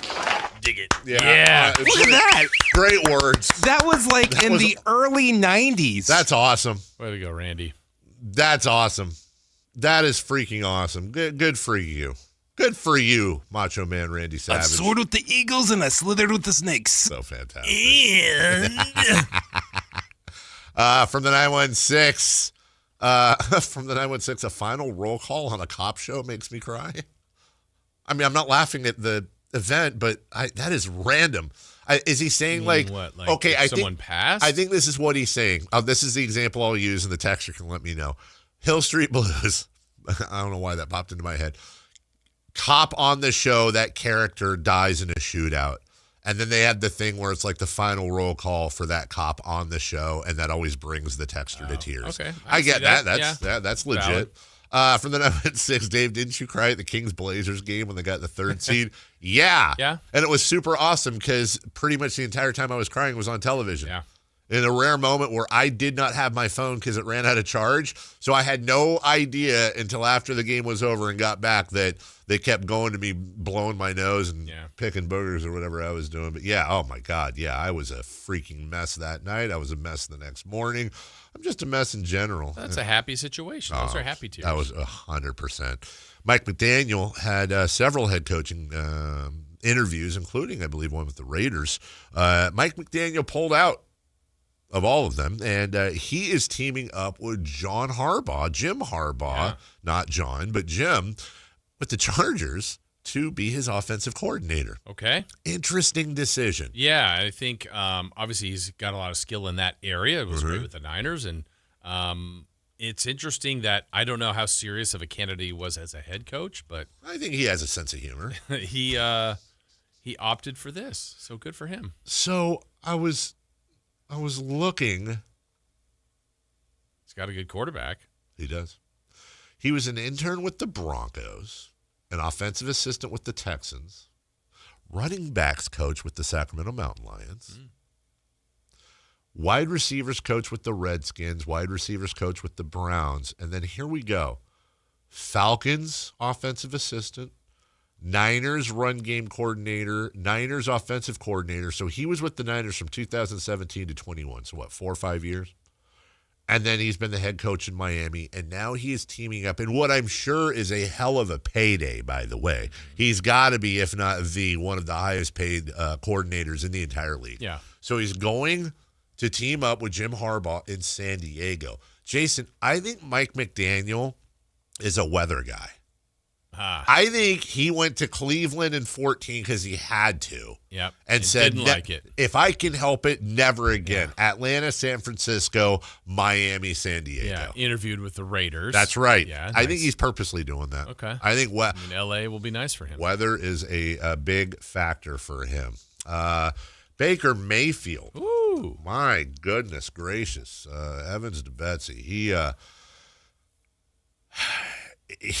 called out his old coach. Somebody tweeted and said Kevin Stefanski had a dumpster fire at quarterback in Cleveland. Baker Mayfield and Deshaun Watson failed, which started a chain reaction to 11 other starters. Shedeur Sanders closed out last season with 7 starts. Baker Mayfield quoted that tweet and said, "Failed is quite the reach, pal. Still waiting on a text or a call from Kevin Stefanski after I got shipped off like a piece of garbage. Can't wait to see you twice a year, coach." It's on. By the way, under Stefanski, from 20 to 25, the Browns had 13 starting quarterbacks. Baker Mayfield, however, led them to an 11-5 record in 2020, their first playoff berth since 2002, and win since 1994. He played through a significant shoulder injury in 2021. So maybe he didn't fail. Yeah, maybe not. Maybe fail is a little bit of a 11-5 with the Browns. That is 100% not failing. Robert Kraft was on 98.5 The Sports Hub in Boston, their content partner out there, and he revealed the NFL's upcoming priorities. An 18-game regular season. Okay, we've heard that for a while. a 2-game preseason. So Good. that would be the push and pull. Like that. And every team, every season, having at least one international game. Yeah. I think we're at a point in our evolution societally, and only because it's sports and certainly no other reason, but like it's time for us to implement some advances in air travel. Like, I don't know if that's bringing the Concorde back or whatever, but like this is one of those things where like I'm flying to England tomorrow, okay, for the weekend. I will leave San Francisco and arrive at Heathrow in London. And my trip there it's a nonstop flight. It's 10 hours and 35 minutes on the way out. It's 11 hours and 15 minutes on the way back. We've got to have an ability, maybe not safely, and that's what they need to do. But if you could somehow cut that by like 5 hours, and so from San Francisco over there, you're talking a 5-6 hour trip. That's it, right? Go up top. Yeah. Or, and it's 2 hours, whatever, from the East Coast. There's got to be a way to make the world smaller. So then, 2 overseas games, no problem. Fine, great. My idea, either Star Trek style, where you can beam someone over there, okay. Or better yet, Jetson style, where you step into the whooshy thing, like at a bank where they have the whoosh pipes, and it just whooshes you to wherever the place is. But I feel like in that one, you get to see things. You're right. And boy, what a long whoosh from here to London. Yeah. You're just in a pipe for like 2 hours, going like 400 miles an hour. Just you solo, protected in the pipe? Yeah, I guess. Yeah. What if you have to pee? Yeah, I don't know. I don't think it would be that. Well, maybe it'd have to be that long. But I feel like the beam, it's instant, right? Instant. Yeah, you're just there. But your atoms are like taken apart and then put back together. You lose a little something? It's like they say you lose a little something when you travel. 1% every time. Is it worth 1%. Yeah, well, that's your opinion. There quickly. When we come back, Kings Rewind from last night, we'll take a look back at the Kings and the Heat matchup, as only Jason and Chris can do. We'll do that next. First. I'm fooled. I thought that was next break. No? Yeah, me too. Okay. You know what? I'd rather do it earlier. Yeah. Honestly, let's do it. If it was up to me, we would talk about Hoblet, Dodge, Chrysler, and Jeep Ram literally constantly, because it's all about public service when you're live and local here. And one of the things I love doing, we are live. I love saving people money. I don't love LA, but I do love saving people money. Oh, also, I said the San Diego Chargers. It's LA. Whatever. You get the weather. You get it. That's what I meant. So, right now and always, Hoblet has not only wonderful deals in store, but the thing I love about Hoblet, or should I say things, is they are local. They are family owned and operated. They still operate like a family dealership. This isn't some big, giant corporation type of thing. They know you. They know your name. They've had generations of people, from grandpas to moms and dads to those kids that grow up, getting their first vehicles from Hoblet. Whether it's one of their many under $20,000 used cars at the used car center, or the brand new Ram Truck Center, where they have the largest selection in all of California for you to check out. You're looking for deals? You got it. You're looking for selection? You got it. Search, select, and save, by the way, at HobletDodge.com. Unbeatable selection, unbeatable prices. Nobody beats Hoblet, period. Kings Rewind is next. You never know what you might hear when listening to a Sacramento Kings game. Out of Keegan, going for another triple. Man, is he feeling it. Keegan, can he do it? Yes, there's number 11, Keegan Murray. Keegan steps back. He just knocked down his 12th three-pointer, a Kings franchise record. He's got 45 points. Never miss a moment of Sacramento Kings basketball with Sactown Sports and the Sactown Sports app. Get as loud as you can for Monster Jam! The one and only Monster Jam. Packed with stunts, smiles, and jaw-dropping skills. See the world's best drivers tear up the dirt in your favorite Monster Jam trucks. Like Gravedigger, El Toro Loco, Megalodon, and more. Only at Monster Jam. Coming to Golden One Center this Friday through Sunday. Brought to you by BKT Tires. Savings available on select opening night tickets. My perfect day has sand, salt water, and friends. But my moderate to severe plaque psoriasis can take me out of the moment. Now I'm all in with clearer skin thanks to Skyrizi. Risankizumab Riza, a prescription-only 150 milligram injection for adults who are candidates for systemic or phototherapy. With Skyrizi, most people saw 90% clearer skin, and many were even 100% plaque-free at 4 months. Skyrizi is just 4 doses a year after 2 starter doses. Don't use if allergic to Skyrizi. Serious allergic reactions, increased infections, or lower ability to fight them may occur. Before treatment, get checked for infections and tuberculosis. Tell your doctor about any flu-like symptoms or vaccines. Thanks to Skyrizi, there's nothing on my skin, and that means everything. Ask your doctor about Skyrizi, the #1 dermatologist-prescribed biologic in psoriasis. Visit Skyrizi.com or call 1-866-SKYRIZI to learn more.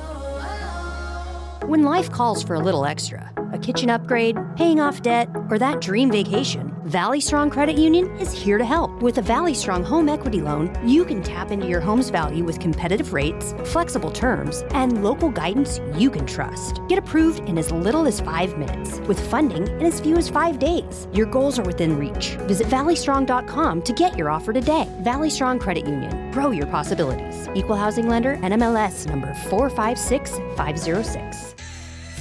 Guys, low energy, low drive, or strength not what it used to be? For many men, it's low testosterone. At Revive Men's Health Sacramento, start with a free T-check, exam, and consultation to get real answers. And this month only, qualified patients may receive 25% off testosterone replacement therapy. Call 916-619-3000 or visit ReviveMen'sHealth.com. Terms apply. Must medically qualify. This is Bill Cartwright. Join us Thursday, February 5th at the Golden One Center for the Sacramento Sports Hall of Fame celebration.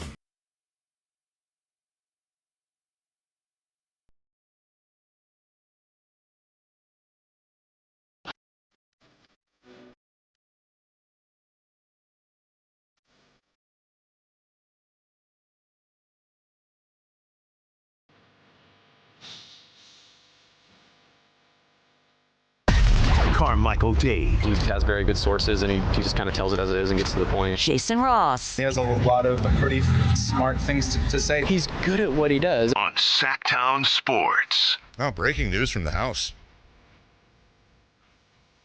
Big guy stayed home from school today. Sick. Okay. Oh. Right? I know. My first thought didn't... That's Jason moving his mic stand. Really do this. Go ahead. That's like him barely moving it. Anyway. We should get that sponsored. This kid has 3 of the last 4 years is perfect attendance. So if he stays home not feeling well, we don't have to worry about the Ferris Bueller thing with him.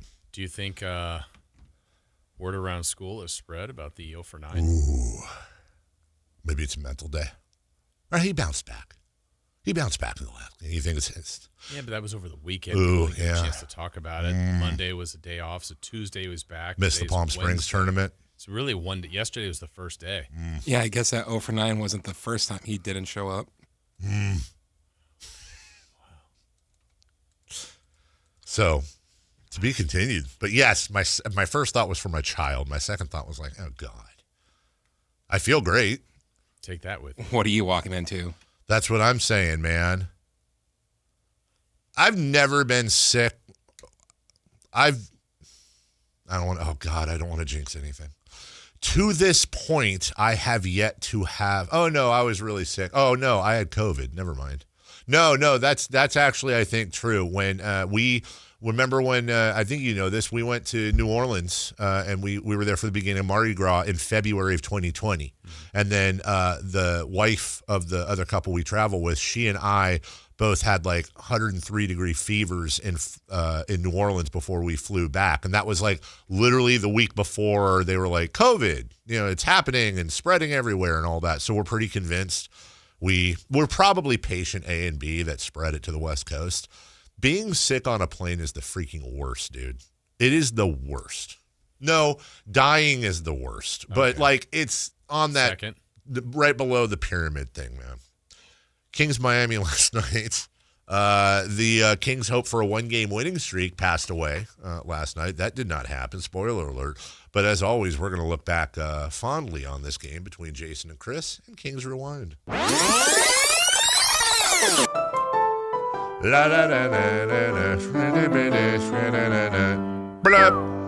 Well, it was a Tuesday night affair featuring the Miami Heat and the Sacramento Kings, which were beginning a stretch of 7 consecutive games against teams above 500. Get me out of here! Thought that schedule was easy. Yeah, not anymore. In the first matchup, the Kings planted roots in South Beach. They stayed for 4 nights, and in this rare case, no sign of the flu. Instead, it was a flurry of Kings hoops in the win, led by a season-high 42 from Zach LaVine. LaVine. So the Kings were looking for a season sweep of Eric Spoelstra's squad, who had lost the night before in San Francisco. I wish there was a word to describe the pleasure I feel at viewing misfortune. This would also mark a return of former King off night, Davion Mitchell. Hey. Who are you? Who are you? Huh? Who are you? Davion Mitchell. Yeah. Former King. You just said that. Yeah. Okay. The opening score of the game, that belonged to the Kings, as Zach LaVine delivered to put the Kings up 2-0. Let's go. I mean, really, what could go wrong? Well, next, Davion Mitchell 3, which gave Miami the lead for good. Oh, and wait. was a preview of a 3-point party the Heat were going to have at the Kings' expense. I don't like the sound of them apples. Well, what are we going to do? For good? For good. Jeez. Not wire to wire, though. Hey, Miami, you didn't lead wire to wire. Loser faces. Yeah. Miami had made 6 from downtown in the opening quarter and owned a 32-25 lead after 1. Oh, that's a lot. Yeah, it is. In the second quarter, the offenses would take over as a frenetic pace led to a ton of points for each team. Don't slow down. Pick it up. Is that Whiplash? I think that was Whiplash. That was it J.K. Rawlings? J.K. Dobbins? Who? J.K. Simmons. Okay, one wrote Harry Potter, sort of. One is a running back? Yeah. It's J.K. Simmons. Yeah. Just kidding. Back to you, J.K. Jonathan Kaminga. That pace led to a lot of whistles, but it did seem a bit one-sided, as at one point the fouls were 10 on the Kings and 1 on the Heat. You call this game fair, or I'll go to the papers. I don't care if I go down with you. But before God, I swear I'll see every last one of you thrown in jail. From the 916, what's worse, dying on a plane or having the person next to you die on the plane? How is it even a question? Of course it's the dying on a plane. Traumatic to see someone I'm die. not saying it's my first choice to have Fred and... But you'd rather be Fred. I'd rather be the guy that doesn't die. Yeah. In all cases, I'd rather be the guy that doesn't die. Back to you. It was a 2-possession game when Pell Larson went to the line. He missed. I need some pizza, pizza, pizza, pizza, pizza. Every time I want that pizza, what is going on? Then he clanked the second and gave the fans what they want. and you got to give the people what they want. Pizza, pizza, go in tummy. Me so hungry, me so hungry. Well, while the fans were happy, the players were not. The game got a little chippy, and DeMar DeRozan got called for a technical foul. I'm going to lose my freaking mind. Now, Miami continued to bomb away 3 after 3, and the Kings tried to get in the act as well. And rookie Maxime Renaud, he went to the bank. Wait, yes. Excusez-moi, Jordan. Costume requires 10 minutes of blah, blah, blah. Chit-chat. Yeah, chit-chat, thank you, before business can be discussed. That's funny, dude. Honestly, he was laughing. So he was laughing after he banked that in. The Crepe Crusader. The Crepe Crusader, baby. By halftime, Miami lit up the scoreboard with 77 points, matching the most by a Kings opponent for half, and made 15 3-pointers, which is the most by an opponent for half this season. Hey, stop it! Down 13 at the half, the Kings just couldn't catch up with the Heat in their pace and made threes or on the scoreboard. Catch me, come on, catch me. More frustrations in the second half when Kings head coach Doug Christie picked up a technical. And I will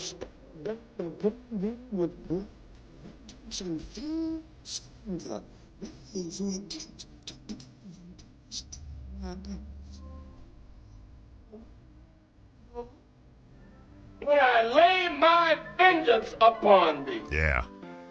Well, in the end, Miami proved to be too much for the Kings to handle, and the two teams split their season series. I've had better. And this season-long 7-game homestand will end tonight when the Raptors make their only visit to G1C. Hold on to your butts. Yeah. Hold on to those butts, dude. Here we go. And that is the rest of the story. That's how it played out. That's how it ended. But remember that 2-0 lead? Honestly, I know I speak for a lot of the fan base, and the Kings were up 2-0. I'd seen enough. We're like, really, is the tank over? Yeah. Is that it? Yeah. Can we move on, please? So I didn't get a good look at Maxime. He was laughing at his bank shot. Yeah, when he banked it in, he was smiling and he was gesticulating with his hands or something. But I think the bench behind him was giving it to him a little bit. Let's see. From the 916 here, this person has texted December 31st, January 20th, and January 21st. Okay, so 2 days and we're on a 2-game streak. And I'm trying to figure out if there's a commonality in an agenda here. Here's number one. Why aren't we talking about how great Keegan was? 11 points in 30 minutes. Overrated player and at best is a bench player. Why hasn't Doug been fired yet?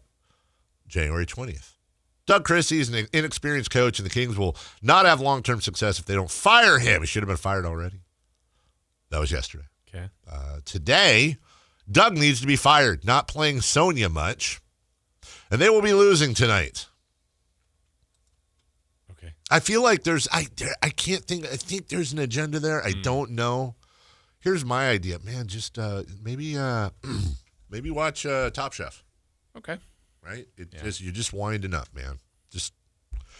And I don't know who Sonia is. I'm assuming that's Sabonis. That's an assumption. So we're going to talk about Sabonis. But he did not play Sonia. Sonia was DMPCD. Yeah. We'll talk about Sabonis' playing time. Mm-hmm. We'll talk about Zach LaVine's playing time, which is raising eyebrows around the league. I think we've got audio. I can't find it yet. And also, I will tell you the thing I've really liked about this team, win or lose, over the last 6 games. We'll get to that next. The San Francisco 49ers play on Sactown Sports 1140. Touchdown 49ers! Every game on your #1 sports station. Don't miss the action on your local sports leader. Sactown Sports 1140. This is the story of the one. As a safety manager at a manufacturing plant, he does everything he can to keep his coworkers safe. From finding ways to reduce risks to keeping safety supplies in stock. And for that, he relies on Grainger. Grainger offers a broad range of quality products and next-day delivery, so he can always play it safe. Call 1-800-GRAINGER, click Grainger.com, or just stop by. Grainger, for the ones who get it done. Sactown Sports 1140 fans, here's a win you don't want to miss with H&R Block. Join us for a ribbon-cutting grand opening with the Chamber of Commerce at the new H&R Block office in Folsom this Thursday, the 22nd, from 11 till 2 p.m. The first 150 guests score free tacos. Plus, you can enter to win gift baskets from local Folsom shops. And new clients filing at this location receive a special discount. Celebrate, win, and save at the new H&R Block in Folsom. A smart play for tax this year with H&R Block. Award-winning guitarist and songwriter Gary Clark Jr. Tour 2026, Saturday, January 31st, 7 p.m., the venue at Thunder Valley. An electrifying night of music with Gary Clark Jr.'s special guest, Marcus King Band. On sale at the venue at Thunder Valley. For tickets, visit thundervalleyresort.com. Gary Clark Jr. Live. With Progressive's Name Your Price tool, you can choose the best coverage option for you. Because you know you. Like, you know that hiking isn't for you. Sure, it sounds nice to be in nature while exercising, but that's what a gym and houseplants are for. I mean, you don't even like walking upstairs. So why would you walk up a hill for miles? To what, end up high in the air? Come on, you know you're scared of heights. Only you know you. So get coverage options within your budget with Progressive's Name Your Price tool. Progressive Casualty Insurance Company and affiliates. Price and coverage match limited by state law. I'm Ed Evans, CEO of Consumer Cellular. You know, the big wireless companies say they have discounts for people over 55, but unless you're willing to sit on hold and ask, you're probably paying more than you should. At Consumer Cellular, there's nothing to hunt down. We're built for people 50 plus with plans starting at just $20. And our 100% US-based customer service actually answers the phone. Call 1-888-FREEDOM or visit consumercellular.com today and get your second month free for a limited time. Taxes, fees, and other third-party charges will apply. See website for additional details. It's game day. Are your moderate to severe Crohn's disease or ulcerative colitis symptoms keeping you from the action? Skyrizi, risankizumab Riza, could help you get back to the game. Skyrizi is proven to help people feel significant symptom relief, achieve remission, and visibly improve damage of the intestinal lining. Skyrizi is a prescription injection medicine for adults. Don't use if allergic to Skyrizi. Serious allergic reactions, increased infections, or lower ability to fight them may occur. Before treatment, get checked for infections and tuberculosis. Tell your doctor about any flu-like symptoms or vaccines. Liver problems leading to hospitalization may occur when treated for Crohn's or ulcerative colitis. Control is everything to me. Ask your doctor about Skyrizi, the #1 prescribed biologic in Crohn's and ulcerative colitis combined. Learn more at skyrizi.com or 1-866-SKYRIZI. KHD1 Sacramento, KYMX HD3 Sacramento. From the Power Business Technology Toshiba Studios. This is Sactown Sports 1140.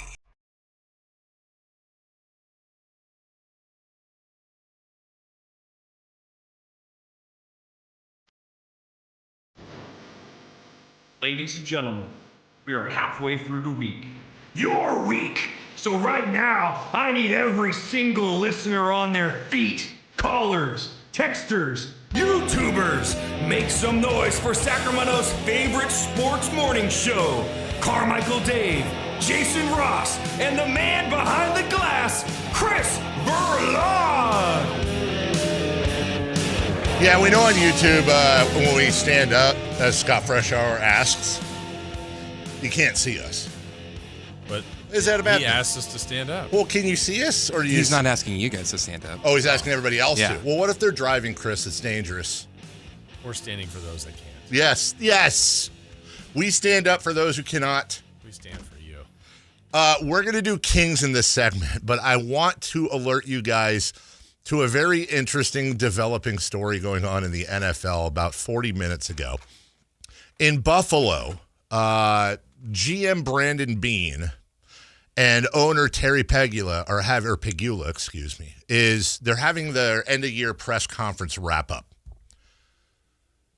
There was chatter in the media about a rift between Sean McDermott, the now fired head coach of the Bills, and Brandon Beane about the drafting of Keon Coleman and how that was Beane's decision and Sean McDermott objected, something like that. It's just chatter, right? I want you guys to listen to this clip and imagine being Keon Coleman listening to this. This is going to start with Brandon Beane, and then you'll hear the owner chime in. Yeah, Can I interrupt? I'll address the Keon situation. The coaching staff pushed to draft Keon. I'm not saying Brandon wouldn't have drafted him, but he wasn't his next choice. That was Brandon being a team player and taking advice of his coaching staff, who felt strongly about the player. And, he's taken, for some reason, heat over it and not saying a word about it, but I'm here to tell you the true story. By the way, welcome back, Keon. Keon Coleman is currently a member of the Buffalo Bills. Now, I'm sure it doesn't help that the very next pick in the draft, I think Florida State's Keon Coleman, was number 32, and I think Ladd McConkey was 33. I get it. Also, shout out to Terry Pegula, the owner of the Buffalo Bills. Always love the team logoed polo shirt over the full suit and suit jacket look. It's a great look. Oh, I thought that was like a sweatshirt. No, dude. It's a short sleeve golf polo or hood. Oh, wait. That's confusing. And then underneath, No, he's wearing a polo underneath that, whatever that might just be that. Whoa, no, because you can see the cuffs from his dress shirt coming out underneath the black suit jacket that he's wearing. And then over it, it looks like it's a polo / hoodie. Yeah, but I think that's two type of polo shirts. Like that. Here and here? Yeah, so I is think that you're really right. A suit jacket? That looks like the arms of a suit jacket. It does, but would you be wearing a polo? So maybe it's the suit or the polo suit jacket, and then that zip up, and then like a windbreaker. But you don't see any other part of the jacket anywhere. I don't know. That's What the confusing. hell is going on? I'm going to put this out on social media because really, of all the things we just talked about, this is by far the most pressing, important. Is what the hell is the Bills owner doing? Okay. Speaking of chatter in the media, last night the Kings lost to the Heat at home. Mm-hmm. It was not a blowout per se for most of the game. Just the Heat had a never felt they were going to catch up. Exactly. Now it ended up being a 13-point loss. Don't get me wrong, but it was, there was always a really good Kings run away from making it an interesting game, and that just didn't happen. What's raising eyebrows is the play of Domantas Sabonis. He's now in his third game back. Yeah, I thought this would be honestly, when he didn't start the first game, I went, okay, I get it. He'll probably start the second game. Then he did, and I'm like, all right, well, that's fine. That's 2 games. He was out 2 months. Yeah. I was certain he was starting last night. 6th Man of the Year candidate, Domantas Sabonis, 17 minutes, 6 points, 10 boards, 3 assists. He won't play enough games to get to 6 man.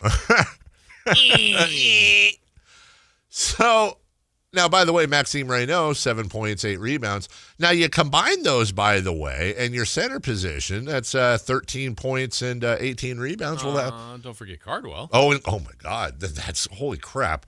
That is, hold on. That is, I want to do this math myself. 13 plus 4. Okay, so that's 17 points, 30 rebounds. That's pretty good. There you go. From your center position. Cardwell with 12 boards in 21 minutes. So Cardwell gets 21 minutes. Reynaud gets 18 minutes. Sabonis gets 17 minutes. But what really is raising the eyebrows was the playing time or lack thereof of Zach LaVine. Zach LaVine had very limited playing time in the second half. He finished with 22 minutes. He had 18 points on 7 of 10 shooting, played 22 minutes, had 5 assists, and just 1 turnover. And Doug was asked, and I don't know if we have the audio or not. I'll read the quote, and then we'll get into the audio. Is this answer there? Okay, let's see. Here we go. On LaVine minutes, thank you. That just popped up on my feed. Let's see what Doug said here on those minutes. Sometimes, he was 7 for 10, so obviously shot the ball well. But, we're trying to find rhythm and find a group that is stopping people at the same time. So, Zach will come tomorrow and he'll probably have 40. So that's part of the business. Like some nights you'll have it offensively, but we didn't have a great problem scoring tonight. We had 117 points, but guess what? They had 130. So we need to stop somebody. Okay. I understand they lost. I understand that the record sucks. I understand that this isn't a whiteout over anything, but I think it's ethically important to point out that a big conversation we had on this show and around the town coming out of media day, when guys like Doug Christie and Scott Perry on this station and other formats said they will be evaluating through the year, defense is going to be a priority, and we specifically asked, okay, but what if one of your vets or your stars are not playing defense? Are you guys going to sit them? And I'm just paraphrasing here, but basically the answer was, look, everybody's going to have an off night, but yeah, if you're not playing defense, I don't care who you are, you're going to come out of the game. You're going to sit. You're going to get your minutes checked.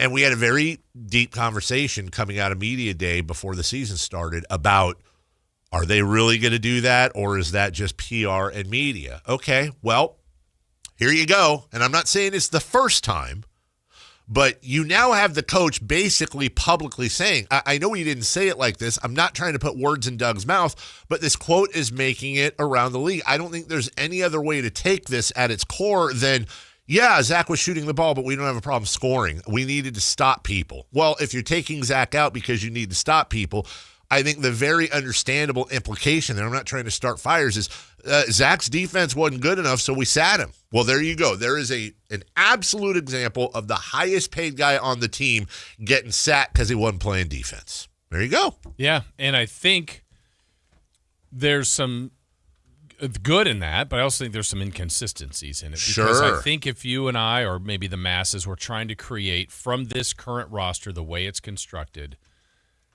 let's put the best 5 out there defensively. Mm-hmm. I think, my opinion, let me see if you land on. I would put Cardwell in the post. Yep. Because of his rim protection. Yep. Keegan when healthy. Yep. Keon. Yep. Honestly, I think Carter. I'm talking just defense. You're 100. I think you are 100% right. I think. I don't know my 5th. I think Carter would be Carter Keon backcourt. So Keegan somewhere on the wing. Achua? I was thinking of him. Schroeder? Yeah. Maybe Achua for side. Yeah, okay. So let's say that's your group. So you go Carter, Keegan, Achua, and Cardwell. Yeah. I think would be the best 5. Now, there's a much better offensive group. Sure. But if you're just trying for that, I think that's it. Then why not put that out there for a game? Yeah. So what are you going to do, lose? Right. Well, and I think there was a couple interesting things about last night. One, obviously, when you don't win, it's different. Because I was here it was the post game on the Wizards game. The first game, Sabonis is back. The first game, Schroeder was back. I thought, they won, so it's a little different. But I go, man, the disbursement of minutes was actually really good. They played 10 players. Yeah. It felt balanced. Nobody played too much. And then we get to last night, so the difference is they didn't win. But it seemed a little odd that Sabonis played 17, and 5 of those were in the second half. Right. LaVine, I think, got 7 in the second half, and 2 he brought back in the last 2 minutes when they were basically going to lose. Yeah. So, but I asked you this question kind of as a hypothetical yesterday, but honestly, I'm being serious about it. Of all of us who are listening, I don't know how I would do the minutes with this team, the way they're constructed. I mean, I just came up with a defensive lineup. I think it's difficult to not play your 2 highest paid players that much. Mm-hmm. But also, are you trying to develop younger guys? They're not going to be a play-in or playoff team, I don't believe. You haven't traded yet, though. So let's just also come to a world day. We're now 15 days away from the trade deadline. They may not be able to trade LaVine or Sabonis. I mean, it's probably going to be really difficult to trade those guys. Or let's just pretend they don't trade a soul because trades are difficult. What do you do after that? What I can tell you what Oklahoma City would do. Which would be? Sit them. Okay. You're done. Go home. Go home, and we're going to try to find a place for you this summer. That's what OKC did with Horford. I understand. I don't think he ever played for them. That's different. Yeah. I think they got him, and they just never. But, you've had.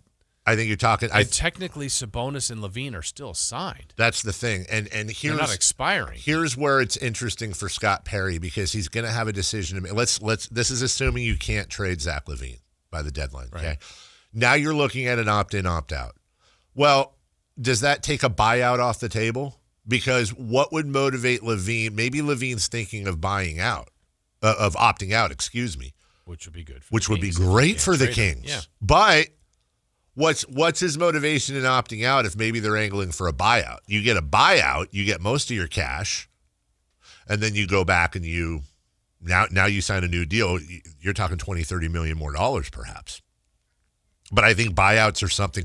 They're not going to buy out Sabonis. Right. DeRozan's expiring, basically. I don't think that. I think LaVine is the huge thing. And so, honestly, look, I'm going to say this, and I like Zach LaVine. And I don't. This is a business thing I'm going to say, and not a personal thing. Okay, I truly do like him, and I've enjoyed our interactions. I wish him nothing but the best. I think even Zach, hooked up to a lie detector test, would say his future's not in Sacramento. I think. So then the question is, if you're the Kings, do you go to his agent and say, like, dude, look, if we can't trade you, are you going to opt out or in? Like, we need to know. And if it's I think they have to know that. And hopefully you get an answer. And if the answer is he's going to opt out, okay. But if the answer is we haven't decided, do you just – I'm not saying – I want to say do you try to make his life as miserable as possible. Mistreat him so he wants out. And what I mean by that is not like you – I'm not saying make him – what I'm saying is like, do you – okay, dude, but you're not going to play another minute for us and you're in your prime and you got the – is it worth – however much you may or may not lose in opting out, and I don't think he's getting a $45 million a year value somewhere else, but as you said many times, what if he signs a 4-year, $30 million deal somewhere? And to a team he wants to go to, that is probably a contender. So is that loss in cash worth to him going to a contender, controlling his own destiny, and also not sitting the entirety of next year? Like, literally, we have mutually agreed that Zach's future isn't here. We will make every effort to trade him, but until then, we think it's best for the team to let other folks take his minutes and look to the future. So you open next year and Zach's still on the roster. Yeah. Zach is effectively not with the team. He's sitting at home until somebody either trades for him or does Zach LaVine miss? The Kings are fully within their rights. I don't think there's anything in the CBA that says they have to play him. No. Zach still gets paid. So do you take – I mean, he's in his prime, but he's probably closer to the end of his prime than the beginning. He's still very young. Does he risk just sitting out for an entire year in his prime fully healthy?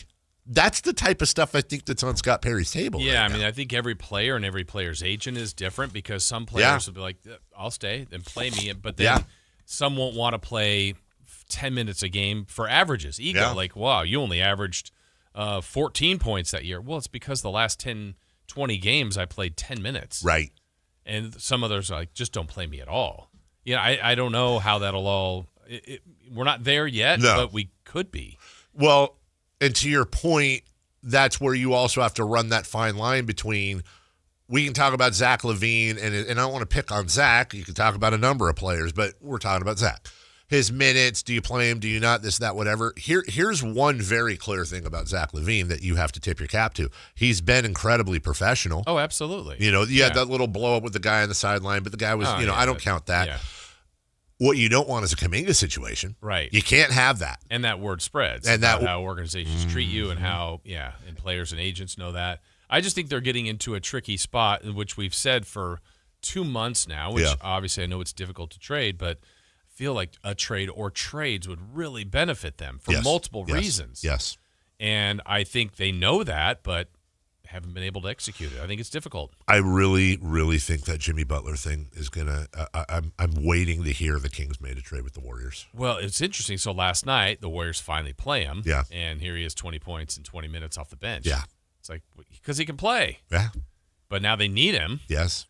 So will they stick with him, or will they now go, all right, that is the one piece that some people want, specifically Sacramento, maybe Phoenix. There's a few other rumors. Sam will join us tomorrow, and he will double down, I would believe, on reports. Sam will join us tomorrow. I heard double down. I didn't hear it. Did Energy? Did I say? Oh, wait, go ahead. What are you talking about? Who's coming on tomorrow? Sam Amick? I know I'm shamelessly pumping the poll here. Oh, it was a misfire. Okay. They're too close together. But, okay, let's go. That's a LaVine example. Sabonis also has always been a professional. Yes, he has. Very much so. He's kind of been the franchise here for him and Fox, but he's been here. Yes. I don't know. You think how cool or comfortable is he with 3 straight off the bench? First one they win, probably I'm not going to make any noise, and I'm not suggesting he has. Second game, it's like, okay. And now the third game, playing even less. And I don't know. I think for an established veteran who's been a huge part to this franchise, to see that they're playing some young players, but are the young players absolutely killing it? I mean, are they killing it? Doug Christie's going to join us tomorrow. Yeah. We're going to ask him some of this stuff. I admit that I could be reaching here, but the Sabonis question is very interesting. So here's my attempt at a reach, acknowledging I'm probably wrong. The only thing I can think of, because when you look at in the past when Sabonis has missed time when he's been hurt, it's generally been an upper body thing, his hand, his finger, whatever. It's been that type of stuff. The only thing I can think of is, okay, he was out, 3 months, 2 months? 2 months. With a knee injury. Did that preclude him from doing cardio much, and except for the ramp up? And are they just simply having a pseudo minutes restriction on him while he gets back into NBA shape? I mean, they have said no, but it doesn't mean that they've said no. Then it's like, okay, LaVine's one thing, but you're right. Sabonis, I understand Cardwell's probably a better pure defender than Sabonis, if for no other reason, because he has none of the offensive pressure Sabonis has. But how do you justify on a whatever the hell their record is team? It's not great. How do you justify sitting the 3-time defending rebounding champion, or when I say sitting, bringing him off the bench for 3 games, unless you're just, without coming out and saying it, you're just openly saying, guys, we've been showing you the smoke signals. Right. We're rebuilding. We're but then, Jason, the most minutes played last night on the Sacramento Kings were Russell Westbrook, DeMar DeRozan, and Malik Monk, all 3 over 30 minutes. Yeah, and then, that's where the inconsistencies are. I mean, is Keon not a part of the future? So he didn't play at all. And Did not play. But, if he played, then they were going through a stretch where Malik wasn't playing. Right. And there was not fans can't – we all can't have everything. Sure. We kind of want all of it, but it's an inconsistent to me of the theme, because I go back to the trade deadline. Let's say we get past February 5th next week. Yeah. And Domantas Sabonis is still a King. Yeah. He's a very good basketball player. Very good basketball player. And I'm assuming you're going to go forward, and next year he's probably a King. So, is he a bench player, or is he your starting center? Or 4, wherever you want to play him. Right now, he's not being utilized that way, and that's right now. And maybe it changes tonight or even next week, but it's just a weird situation that what they're in. There's been inconsistencies all year as far as a roster imbalance, at times too small, at times too old. It's just in a weird part of the puzzle, contractually too, the way that's, he and LaVine are paid the most, and most teams play the guys that are paid the most.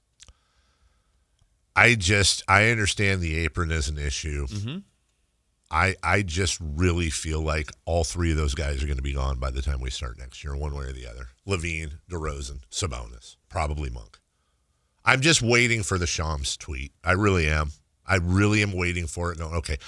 And if that's the summer, that's one thing. I don't care if it, 30-something games left. Yeah. They're going to have to make some decisions, man. They are going to have to make some decisions. A couple different texts.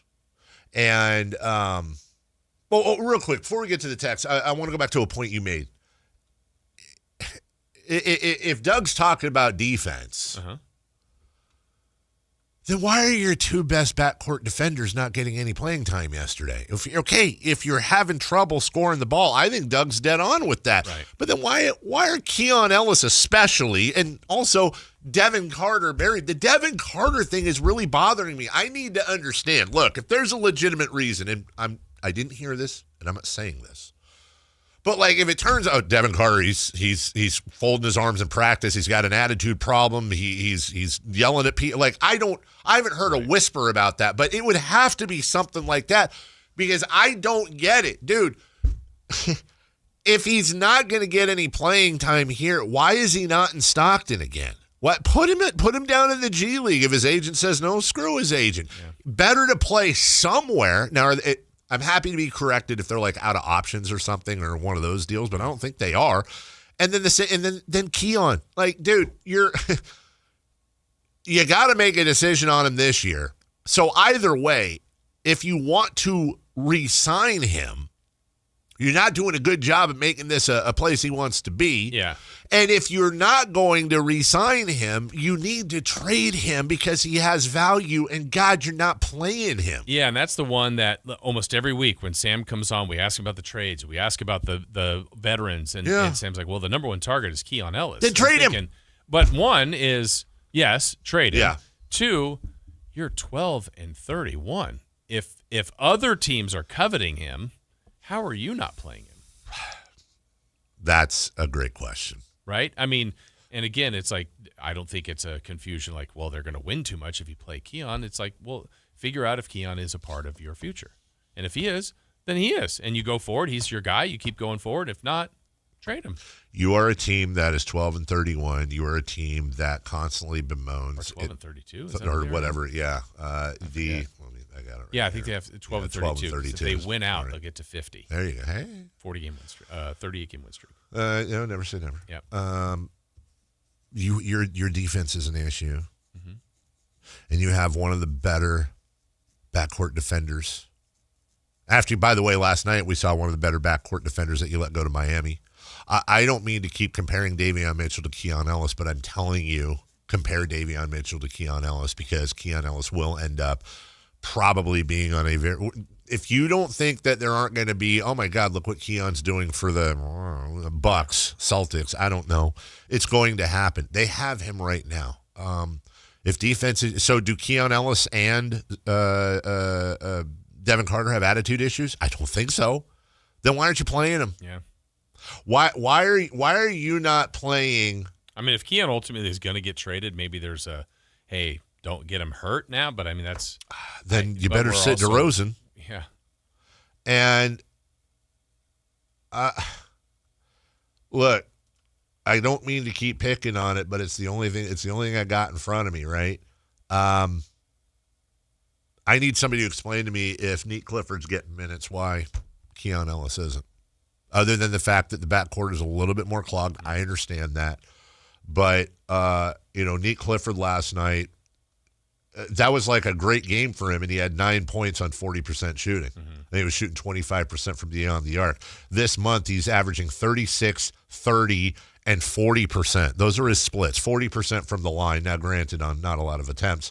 He's averaging 4 points in 18 minutes, and he's not really giving you anything else. Now, again, he's a rookie. I'm not trying to pick on him, but when you contrast that, people say, well, Devin Carter's lost. Devin Carter, maybe. Yeah. But he's no more lost than Neat Clifford. And don't give me the eye test. Well, he doesn't look like it. He's a better defender than Neat Clifford right now, at least at his spot. So there are some things that don't make any sense to me. And well, imagine when Keegan comes back if they don't make a trade too. It's just one more piece to the crowded logjam of a team that's underachieving. I do like their chippiness. Yeah, There's more chippiness last night. I do like that. They fight, they compete. I do appreciate that's that. There. Doug Christie will join us at 8:30 tomorrow. And look, well, you know what? We're going to ask him all this stuff. Whether he wants to get into it or not, it's his right. But we're going to ask him about this stuff. We'll take a break. When we come back, 4 Down Territory. It's a faith segment. Who do you have more faith in team-wise? Robert Saleh and Mike McDaniel to Los Angeles. We'll get to it next. 2 new voices join the midday. Matt George and Kayla Anderson. Weekdays 10 a.m. to 2 p.m. Watch online at SactownSports.com, on the app, or in your car. Listen to the latest on the Sacramento Kings, the San Francisco 49ers, and all breaking news. Northern California is covered. 10 a.m. to 2 p.m. The best in the middays during your weekdays are on your local sports leader. Sactown Sports 1140. Hagen Oaks knows you can buy a driver off the shelf anywhere, but Hagen Oaks is the only place where you'll find total game fitting. The Hagen Oaks TrackMan-powered player performance studio fits clubs to your swing. Ping's Ballnamic Ball Fitter finds your optimum golf ball. The putter fitting studio makes you a better putter, and FootJoy's 3D foot scanner finds your correct fit. In fact, Hagen Oaks will fit you from head to toe with equipment and apparel to make you the player you want to be. It's total game fitting, and it's only at the Hagen Oaks Golf Super Shop, Fulton Avenue at the Cap City Freeway. Power Business Technology is proud to be a 100% independent, locally owned and managed Toshiba copier dealer. Local ownership cuts out the red tape, allowing ourselves to never be too busy to personally answer the call when our clients need us. Recognized for excellence in service execution, training, and customer service, we're proud to be named a Toshiba ProMasters Elite Dealer since 2021. Contact us today for all of your business printing needs at 844-POWER-BZ. That's 844-769-3729. Or visit us at powercopiers.com. If you're serious about your golf game, then you need to know about Total Game Fitting at the Hagen Oaks Golf Super Shop. Whether it's the TrackMan-powered player performance studio for your best fit clubs, or the cutting-edge technology putter fitting studio, or the free Ballnamic ball fitter and 3D foot scanner, the Hagen Oaks Golf Super Shop offers you total game fitting from head to toe with equipment and apparel. Find your advantage at the Hagen Oaks Golf Super Shop with the latest offering of new golf products in Northern California. Fulton Avenue at the Cap City Freeway. Guys, low energy, low drive, or strength not what it used to be? For many men, it's low testosterone. At Revive Men's Health Sacramento, start with a free T-check, exam, and consultation to get real answers. And this month only, qualified patients may receive 25% off testosterone replacement therapy. Call 916-619-3000 or visit ReviveMen'sHealth.com. Terms apply. Must medically qualify. The winter service event is on at Maida Subaru. Now is the time to let Maida Subaru get your Subaru road ready for the winter weather with exceptional savings on tires, brakes, wiper blades, and more. See all the service specials at MaidaSubaru.com. Join Sactown Sports Downtown before every Kings game and pick up an In-Shape Fitness Kings Rally towel while supplies last. If you walk, lift, stretch, or sweat, you belong. Start the year strong and join today at InShape.com. Sometimes you need country music.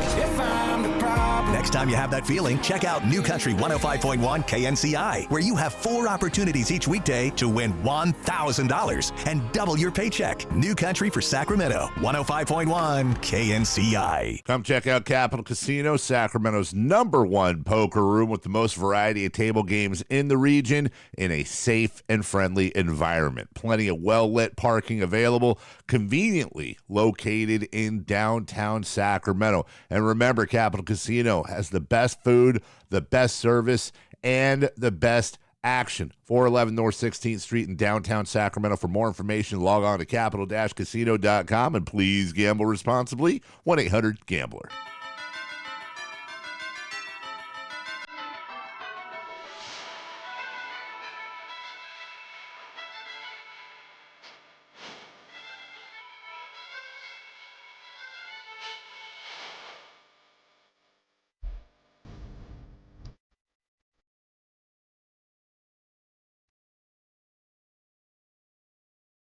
A Carmichael Dave Show with Jason Ross. Call or text at 916-339-1140. On Sactown Sports. Campeo in the chat. Hey, Campeo. This is a really good text.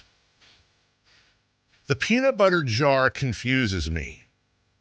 There should be an opening on the top and bottom to properly get all the peanut butter. Oh my God, that's a great idea.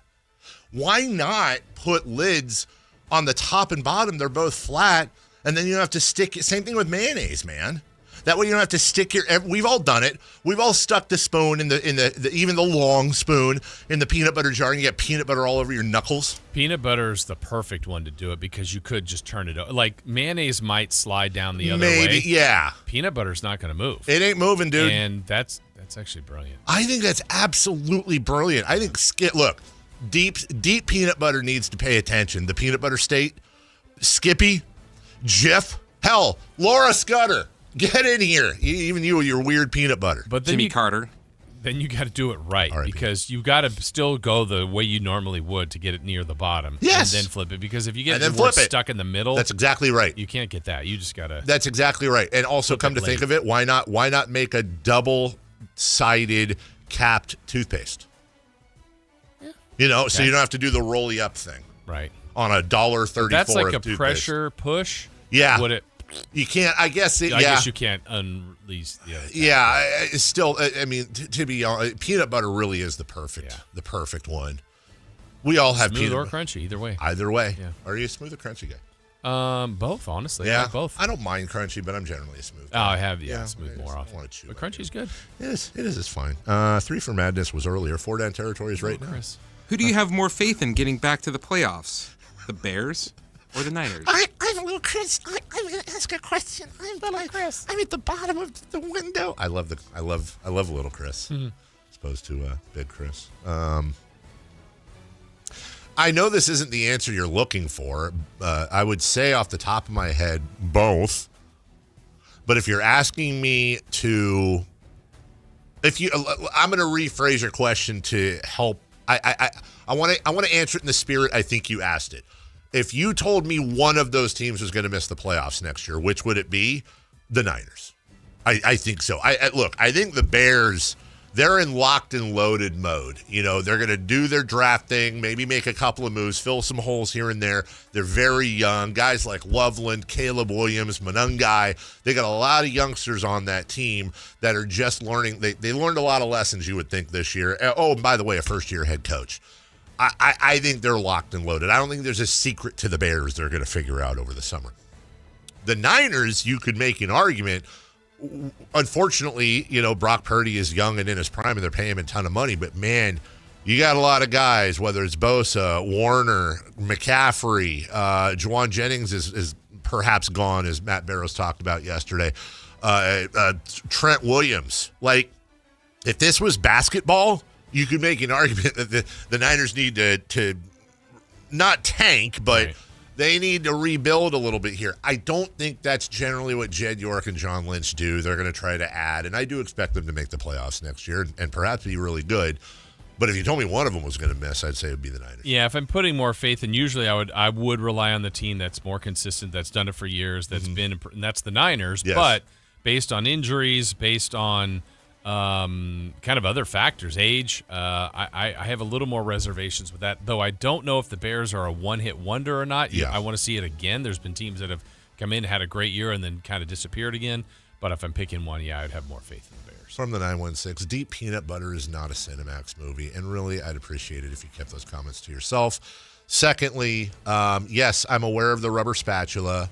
I'm aware that you can get the peanut butter out with the rubber spatula. Still, you have to put your hands in there, your fingers, and then you have peanut butter knuckle.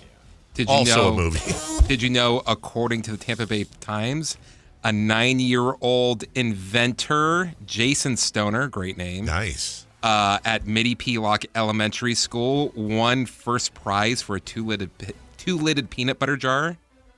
He got third place in the county. Third? Who beat him? Yeah, who the hell was second and first, Chris? And do you know when that happened?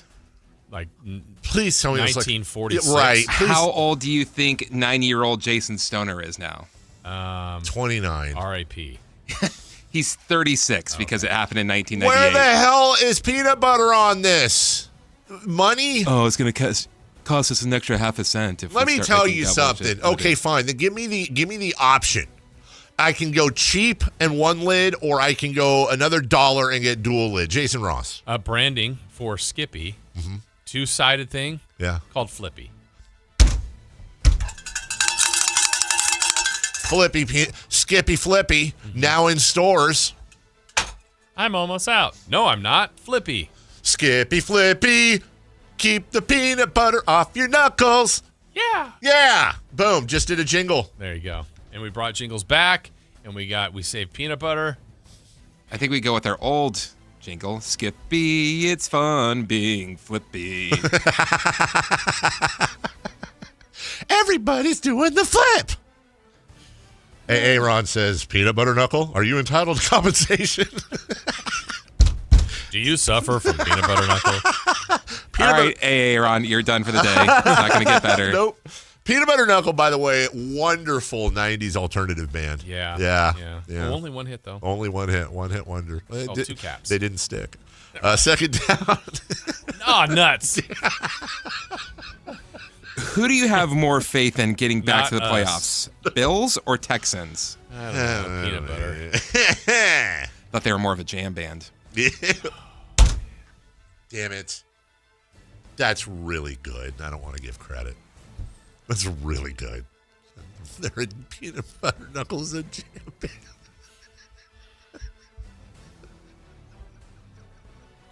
Why does anyone listen? Oh, there's so much out there, guys. Why are you listening? Why are we the top-rated show in the city? I don't know. Why? Because you're all dumb, and I love you for it. Here's the funny thing. Like I always say to my kids, if I could put you together and be one kid, you'd be the perfect kid. It's almost like the Bills and Texans are that kid. They if you took the Texans defense and the Bills offense, holy crap-a-noli. Now, the Texans have a big question, which is, what are you doing at quarterback? And honestly, I don't think they're talking about replacing C.J. Stroud, although we talked about this yesterday with another team, but if you're the Texans, how much plus C.J. Stroud would it take to get Lamar Jackson? Could you imagine Lamar Jackson on the Texans with that defense? Holy crap. It's like they'd be Baltimore. That's right. Yeah. I feel a lot more confident, let's put it this way, that both of those teams are going to make the playoffs next year than I do the Niners, who I think probably will. I can't see Josh Allen missing the playoffs. Plus, you're going to have new coach bump one way or the other, almost certainly. I would say the Texans, because I could see maybe C.J. Stroud just, and I know this is a bad name to bring up, but we've seen quarterbacks fall off. But I'm just thinking Deshaun Watson, and I know there were far different circumstances there, but it's not like we've never seen quarterbacks start out. We still have questions about Jaden Daniels. I know he was hurt, but here's another guy that started out amazingly, and he's got the ghost of Robert Griffin III, who did very similar with the Commanders then Redskins when he was a rookie under Mike Shanahan. So if it was anyone, I'd say it would be the Texans would miss it. Yeah, I'm going to have more faith in the Bills, and that's a large part and a huge part is Josh Allen, just believing that he will have his team back there. But I'm with you. I kind of think both will get back again. Third down. Robert Saleh was rumored in a couple of spots, but took the Tennessee job. Is this a good fit for him? I don't think so. I don't is he like taking bad jobs. The Jets job and the Titans job. I think he is. Like I know the Titans have a couple of things there. I'm not a huge fan of the organization, how it works. I don't think they're one of those teams. They're certainly not in the Bears category of or even New York. I would rather have the New York Giants job, to be honest. Hopefully they're patient. I hope they are too, but they don't have. I just feel like in 2 years we're going to be talking about Robert Saleh as the defensive coordinator of the Niners. Yeah. So and then taking the Cardinals job after right. that. Let's just roll right through. But then again, that's what they said about Liam Cohen and the Jags. Yeah, so true. Fourth down, please. Oh, I'm sorry. Did you? Yeah, I was weighing in on that. Yeah. Okay. Fourth down. The Chargers are expected to hire Mike McDaniel as their new OC. What do you think that will do for Justin Herbert? I think if they follow that hire and let Mike McDaniel be a part of the draft, and the GM and Mike McDaniel have a very good open relationship where, and I don't mean date other people, I mean open relationship in the sense of let Mike weigh in on what type of style he wants to run with Herbert and what they're missing to go with Justin Herbert. They have a great start with Herbert and Ladd McConkey. They have some pieces there. I think Mike McDaniel is I don't know if I go as far as an offensive genius, but man, is he really good at offense. I think if they give him free reign and they let him have input on the draft, I think he can do great things for Justin Herbert. I really do, but that has to happen. Yeah, Herbert's already proven he can be a great regular season quarterback. Yeah. His next question marks are the postseason. But what's interesting, I think, if you look at Harbaugh's past, where he's been most successful, whether it was at San Diego, University of San Diego, Stanford, Niners, Michigan, physical running teams. Yeah. And not that you can't have a good quarterback, right? But I think he needs to get back to that. They don't have a great line for Herbert this year, but I think McDaniel's a little bit more flashy and passing oriented. So it'll be interesting to see the styles of those two guys. We'll take a break. When we return, as we barrel towards 9 a.m. and Katie Christensen joining us. What's hot, what's not? We will recap 3 in the key for the Kings in the Heat next. Live and local. With everything 49ers. Intercepted by Fred Warner. Dives for the end zone. Touchdown! San Francisco. Lob ball. George went up and caught the ball. Touchdown! The 49ers play on Sactown Sports 1140.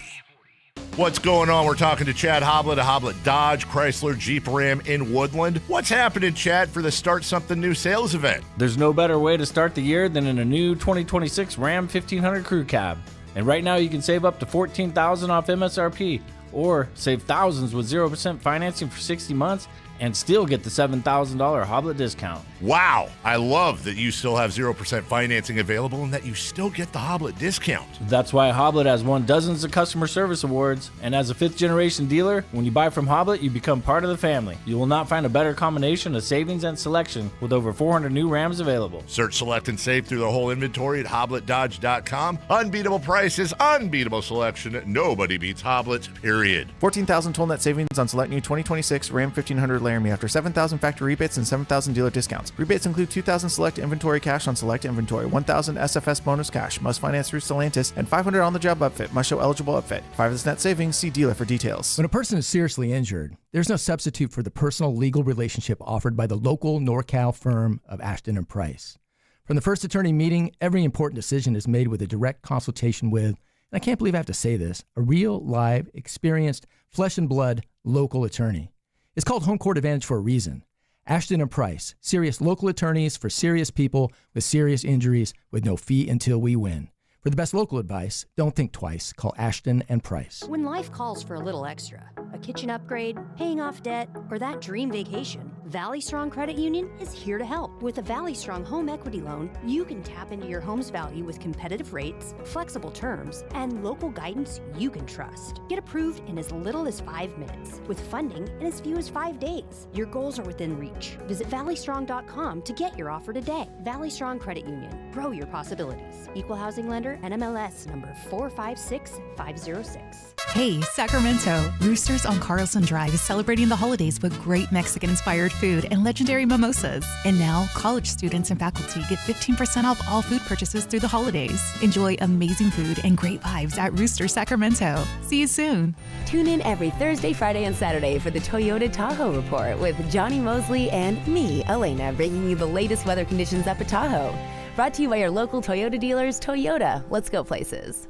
Sactown Sports 1140 fans, here's a win you don't want to miss with H&R Block. Join us for a ribbon-cutting grand opening with the Chamber of Commerce at the new H&R Block office in Folsom this Thursday, the 22nd, from 11 till 2 p.m. The first 150 guests score free tacos. Plus, you can enter to win gift baskets from local Folsom shops. And new clients filing at this location receive a special discount. Celebrate, win, and save at the new H&R Block in Folsom. A smart play for tax this year with H&R Block. What's hot? Yeah, hot. Real hot. And what's not? It's not good. Brought to you by American Energy Heating and Air, Sacramento's complete heating and cooling company, and second opinion partner. Who is hot? Emmanuel Quickly. Oh, yeah. Not slow. Last night against the Warriors, he had 40 points, 10 assists. He was 7 of 8 from 3, 11 of 13 from the field, 11 from the line, and Toronto got the win. He is the first player in NBA history to record 40 points, 10 or more assists, and 5 or more threes while shooting over 80% from the floor. Well, he got it all out last night. Not tonight. Not against the Kings. Somebody doing their best Verlade impression on the on the text line. Why don't you guys use butter knives to get peanut butter out? Who uses a spoon? Butter knives have no grip towards the end. You're just going to get a thing. It still leaves like a line of it. You Exactly. don't get it all out. You can scoop with the spoon, and it's the long spoon everybody has. Everybody has one really long spoon that they stir drinks with or whatever crap. And get peanut butter. Yeah. You guys both use spoons? To get the bottom of the stuff. Okay. Look, if it's a fuller, I use a knife if it's halfway or a third of the way or above, or I'll sometimes use a spatula if I'm making a sandwich. Really? If I'm making a sandwich, because then I can pull it out and spread. Okay. Hello. Who's not? The San Antonio Spurs. They lost to the Rockets last night, 111 to 106. They've lost 5 of their last 10. Oof. They only have a 3-game lead over the play-in team. Did we dodge a bullet trading De'Aaron Fox? Because maybe the Kings would have been saddled with that contract, and they're exposed. He's been exposed as a fraud. Is that what's happening? And a couple years ago, not winning the lottery to get Wemby. I mean, good. The sad thing is the longer we go with this apron and these trade deadlines, it's like the better that terrible trade even looks. Like, wow, they actually got somebody for him. Because now it would be like, oh, what are you getting? Like a third-round pick in 2085. Okay. Well, hey, we got to see how we did last night because we made some predictions. It's 3 in the key. Kings Heat right now, please. Or right now. My favorite auction place to go to in Roseville is called Denio's. Oh, yeah, the Kings played the Miami Heat last night and got beat by Bam Adebayo. You thought about that ahead of time. I thought about it just as I was starting it. And you went with Denio's because that was really close to Adebayo. Adebayo came in my head 5 seconds before we started, and I had 5 seconds to find a rhyme for Adebayo. And all I could think of was Denio's. Pretty good work. What the hell rhymes with Spoelstra? What the? I could have done Riley. Oh, we lost, and the 11,000 fans weren't smiley. I could have done that, but now I'm thinking about it more. Davion Mitchell. Switchell. Nothing rhymes with Jaime Jaquez Jr. Wow. What rhymes with Jaime Jaquez Jr.? Buhner? Jay Buhner? Lunar? Do you see what I'm saying? This ain't easy. He's a Bruin, not a Sooner. I mean, okay, if you want to do that. The Kings played the Heat last night, and their offense had absolutely no fear. Oh, but unfortunately, Tyler Hero. Right? See, again, I think rhyming Denio's and Adebayo. You did well. You guys try rhyming Adebayo at home. Yeah. While you're scooping your peanut butter. Back to you. All right, our first prediction yesterday was first King to score, last King to score. Dave, you and I both said LaVine and DeRozan, and Chris said DeRozan and Reno. LaVine was correct. He made the first basket, put the Kings up 2-0. Hey. Only lead. Hey. So you and I got that. Hey. The last one was LaVine. LaVine hit a 3. It was a LaVine sandwich. Yeah. With peanut butter. With peanut butter in the middle. From the 408, the Kings want to make me cry on the inside, yo. That was their rhyme with Adebayo. Oh, okay. See, that's why we leave it to the pros. Wait, them or you? Yes. Okay. Most made threes by a King. You said LaVine 4. I said LaVine 4. Chris said Monk 4. And we have a correct answer. It was Malik Monk with 4. Good job, Chris. Good job, Chris, for once. Then we had a random stat. Dave, you said Jaime Jaquez Jr. would be held below 7 points. Oh, 7 points? Below 7. So 6 or less. He was for a lot of the first half. I didn't say for the whole game. Kings would have 30 or more assists. They had 27. What did Chris say, though? Chris said Jaime Jaquez Jr. would score 16 or more tonight. He had 13. What a maroon. This was a little closer. From the 916, my wife thinks I'm weird for keeping peanut butter in the cupboard instead of the fridge. Oh. It gets hard in the fridge and tears the bread when you try to spread it. Am I alone? Absolutely not. It does not go in the fridge. No, it doesn't go in the fridge. Who the hell puts what kind of... Your wife is weird. Your wife, what kind of cereal killer? Does she also put the milk in before the cereal? Cereal killer? The milk outside of the fridge? Exactly. She puts socks, shoe on. Wait, what? Yeah, that is weird. Yeah, okay, I had to think about how I did it. Yeah, you go sock, shoe, shoe. Yeah. Yeah, right? Sock, shoe, shoe. Yeah, sock, shoe, shoe. You don't go sock, shoe. Yeah. Weird. And then put your underwear on. That's crazy. Yeah. Always trips me out when I go to Mexico and we go to a grocery store and they've got... Why can I not say Mexico with the tilted dog look? Why? I have no idea where this is going. Because when I go to the grocery store and I see like this table in the middle of the store and it's got all the eggs on it. Like, they don't refrigerate their eggs over there. Most of the world doesn't. Exactly, which freaks me out. Exactly. We refrigerate our eggs, which I think I heard is because we pasteurize them and they don't or something. It's something like that. Yeah, and so we do something extra. But then does that mean that we can eat our eggs raw but not over there? I don't know. We can't eat our eggs raw. We can't? No. Do you refrigerate your mayonnaise? Oh, God, yes. Yeah, but my aunts in, like, New Orleans, they don't. And I'm like... No, I think you have to because it has egg in it. They're all 130. I don't refrigerate it until it's opened. Because it says refrigerate after opening. I don't think they do. What do you put your jam in the fridge? Yeah, right. But after it's open. Again, that's a before and after one. I do. What is it Mark Jones says? You can't, something about a jam and jelly because it doesn't shake? Yeah, it's that's not jelly. It's jam. I think when someone dunks, right? Ah, yes. Right? It's something about that's not jelly, that's jam. Have I ever asked you what's the difference between jam and jelly? I will answer that off the air. Oh, okay. I'll take that answer on the air, actually.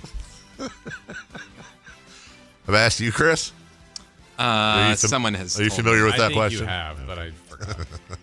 So you can remind me now. The Kings season is going. Hey, well, Ladybug's back. Hey, there it is. Hey, what's up? Hey, donkey.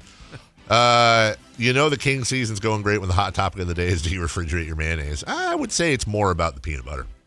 Yeah. Silicone jar scraper with a long handle on Amazon. It acts as a spatula, but stiffer. Okay. Hey, you're Mr. Kitchen Gadget guy. I am. I still have yet to use my rotating rotisserie grill for gyros and stuff. I saw that coming. Yeah. Yeah. It's a very specialized item. Al Pastor. Yeah. And you're excited about it. And you have the slicer to slice things thin. I do. Honestly, it's coming. It's going to happen. Maybe I bring it in here. Well, wouldn't that be cool to do a show with some Al Pastor? Just, hey, I'm a little hungry during the break. Let me slice off a taco. Man, if you could get the trick where you get the pineapple. Yes. Yeah, you put the pineapple on top on the little, the pointer, and then it comes down. Okay. On it juices onto the What kind of meat is it? I think it's Al Pastor's pork, right? Mm-hmm. Yeah. It's just like basically, you get a bunch of those thin pork chops, and you just, you marinate them and then just throw them on the thing. It's just got to be a bitch to clean, dude. Oh, I would think. Oh, my goodness. Yeah. Like, it's not dishwasher safe, so you got to get in there. Same thing with the slicer, dude. So just throw it out. Well, it's basically you wait till all the meat gets dry, and then you just kind of toss out the crumbs. It's not sanitary. We'll take a break. Hey, when we come back, she's sanitary. She's Katie Christensen. She joins us, analyst for the Sacramento Kings. Mountain Mike's. What? Mountain Mike's giveaway. Next. Oh, when we get back, $50 gift card to Mountain Mike's. All you got to do is pick the play that the Niners scored on. We'll figure it out when we get back. This is Bill Cartwright. Join us Thursday, February 5th at the Golden One Center for the Sacramento Sports Hall of Fame celebration. This is the story of the One. As a safety manager at a manufacturing plant, he does everything he can to keep his coworkers safe. From finding ways to reduce risks to keeping safety supplies in stock. And for that, he relies on Grainger. Grainger offers a broad range of quality products and next-day delivery, so he can always play it safe. Call 1-800-GRAINGER, click Grainger.com, or just stop by. Grainger, for the ones who get it done. Big savings are back at Folsom Lake Honda, your one-stop Honda shop. Looking to own or lease? We have options for everyone. Plus, lower interest rates at Folsom Lake Honda make for lower payments. It's no wonder Folsom Lake Honda is your one-stop Honda shop. Get an instant cash offer for your trade at FolsomLakeHonda.com. We'll buy your car whether you buy from us or not. Visit us today at FolsomLakeHonda.com. Folsom Lake Honda, yeah, your one-stop Honda shop. You're listening to Leaf Filter Radio, and the guru of gutter protection himself, Chris Coonahan, is here to take your most pressing leaf-related questions. Hey, everybody, Chris here. I understand we have Ron on the line. Ron, where are you calling from? Uh-oh. Ron, are you calling from a ladder? Well, I was. I wanted to ask Chris what I need to do to get my gutters ready to have leaf filter installed. Oh, Ron, you don't have to do anything. A Leaf Filter Trusted Pro will come out and clean out your gutters, realign and seal your gutters, and install Leaf Filter, America's #1 gutter protection system. So I didn't need to get on this ladder? Ron, Leaf Filter Trusted Pros are in your neighborhood and ready to help. Just visit leaffilter.com/deal to schedule your free gutter inspection and get up to 30% off. Thank goodness. What was that site? To get this special radio offer, go to leaffilter.com/deal for your free gutter inspection today and get up to 30% off. That's leaffilter.com/deal for up to 30% off. leaffilter.com/deal. See representative for warranty details. KHD1 Sacramento, KYMX HD3 Sacramento. From the Power Business Technology Toshiba Studios. This is Sactown Sports 1140. The Carmichael Dave Show. He's on the microphone when he's not on the microphone. He's playing a song, and when he's not playing a song, he's on the microphone, and then boom! With Jason Ross. No, he didn't. Yes, He did. Call or text at 916-339-1140. It's the Carmichael Dave Show with Jason Ross on Sactown Sports. Final hour of the program. And Katie Christensen will join us momentarily. The chat is ready for that. Right now, though, we got a $50 gift card from Mountain Mike's. All you've got to do is be the first caller. So you can call right now. It's one of the rare times where I'll say you can call right now. All you got to do is listen to the highlight Chris is going to play from the. And when I say highlight, I mean like the highlight from the game. From the Niners Seahawks game. Guess the player that made the play. Now he's going to delete the player name. If you get that player right, you win a $50 gift card to Mountain Mike's. 1-800-920-1140. Chris, if you wouldn't mind, roll tape. Morstead puts it down. The kick is on the way. Does it have enough leg? It does. Is it down the middle? It is. Drills another. And the 49ers get points and are scratching and clawing their way back in this NFC divisional game. It's now an 11-point deficit. Seattle 17, 49ers 6. Okay, so we're going to go to Troy here. I do know who it is. We're going to go to Troy. I'm going to if Troy doesn't get this, we're splitting the $50 gift card between the three of us. And I'm rooting for Troy. Yeah, me too. But nobody else gets a chance. Hi, Troy. Turn down your radio. Thank you. Good morning. Morning. Troy. Good luck. Yes. Well, who is the player that we deleted? That would be Eddie Pinheiro. Is it Eddie Pinheiro? I don't know. Roll tape, Chris. Morstead puts it down. The kick is on the way. Does it have enough leg? It does. Is it down the middle? It is. Eddie Money drills another. There you go. Congratulations. I mean, I heard Eddie Money. I think we'll accept it. You got a $50 gift card to Mountain Mike's Pizza to spend in any way you wish. Just a simple question. Do you refrigerate your peanut butter after it's open, or do you leave it in the cupboard? That's a good question. I leave it in the cupboard. That's the absolute correct answer. Another right answer. Another right answer. Troy is on a roll, much like peanut butter would be if you're making a sandwich. So there you go. Somebody spelling chunky in the chat, CHUNCKY. That's a new one. So there you go. Katie will join us momentarily. As I see, Chris is on the phone getting ready to go. And we got a few things. Depending on what she does, we could or could not get into.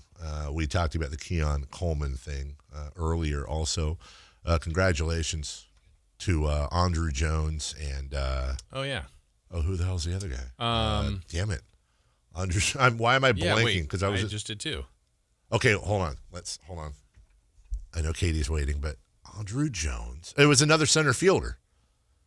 It was Andrew. All right, Katie I have is to look waiting. it up because I forgot. Son of a dude, did a whole thing about it. Hold on, is it in the open? No. Andrew Jones. Oh, and Carlos Beltran, former Giant.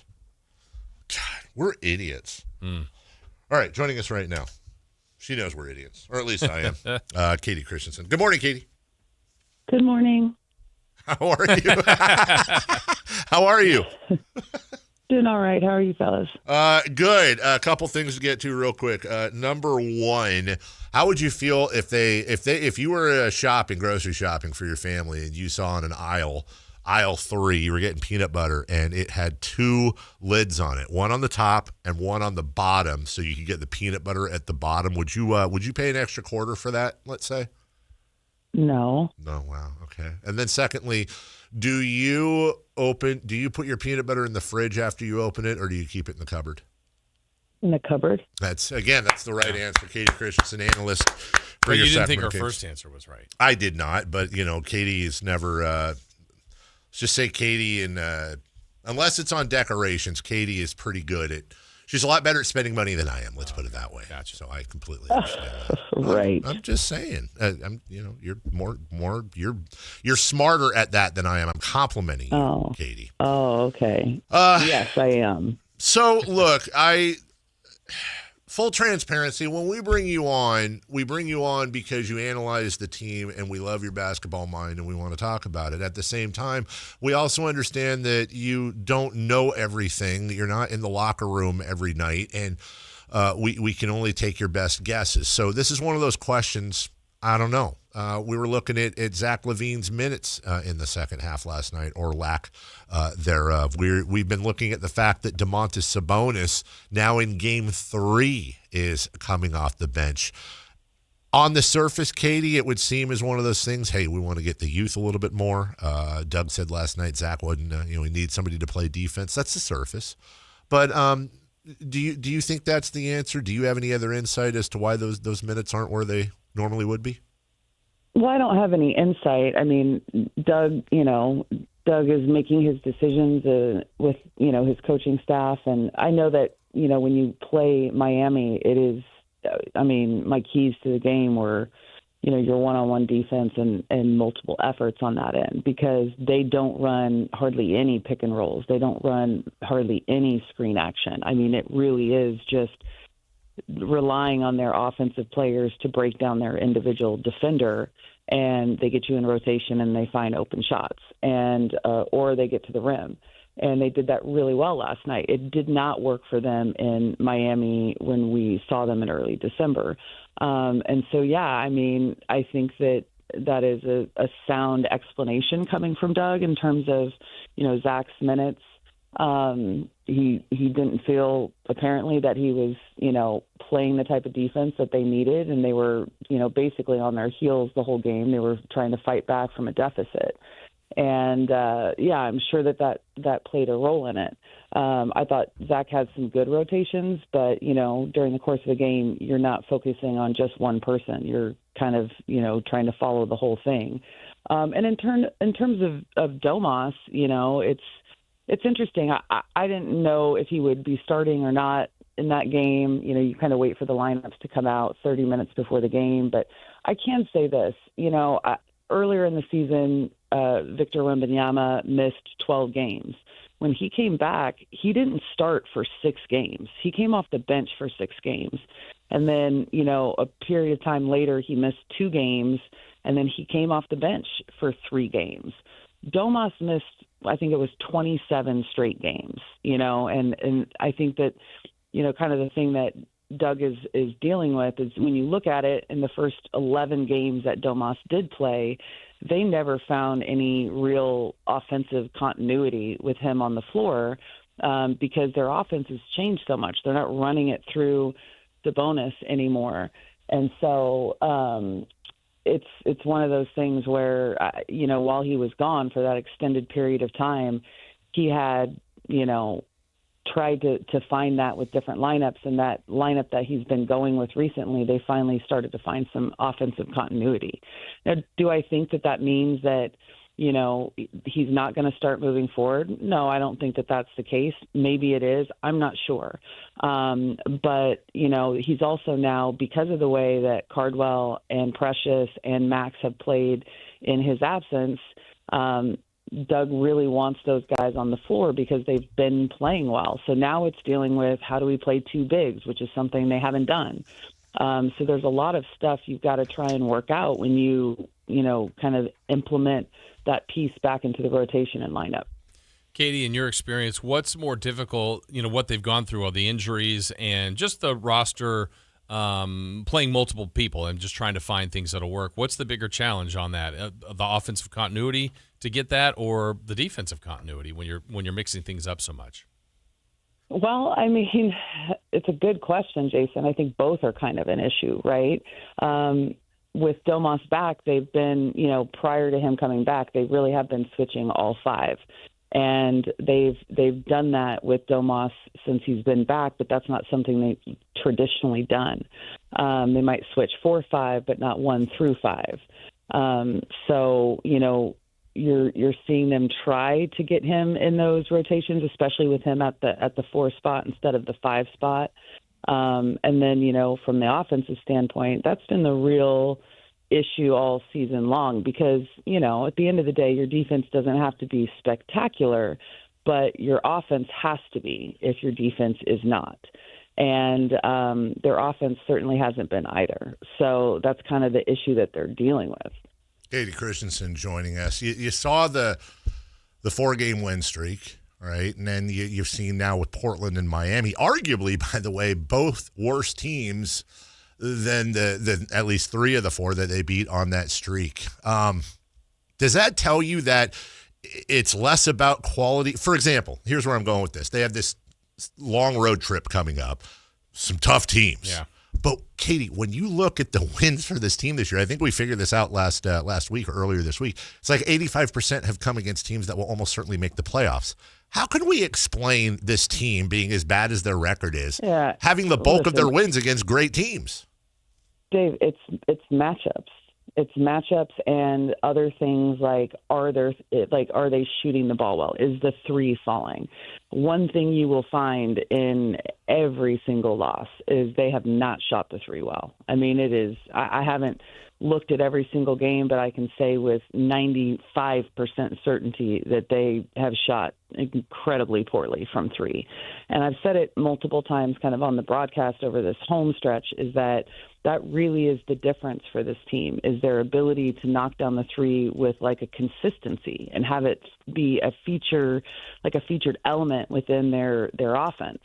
And you look at the wins that they've had, and they've shot the ball much better on average than in their losses.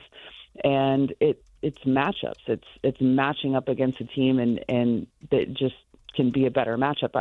You know, there a couple of years ago, they beat Cleveland twice when Cleveland was just demolishing everyone. I mean, you've got that every year. It happens, and to me, it truly comes down to matchups primarily, but also, the other things that factor in, like, is your shot falling that night? And, over the course of 82 games, that's not going to be the case every night. And this certainly is not a strength of this team. Their outside shooting is no longer something that is, kind of something that they can hang their hat on.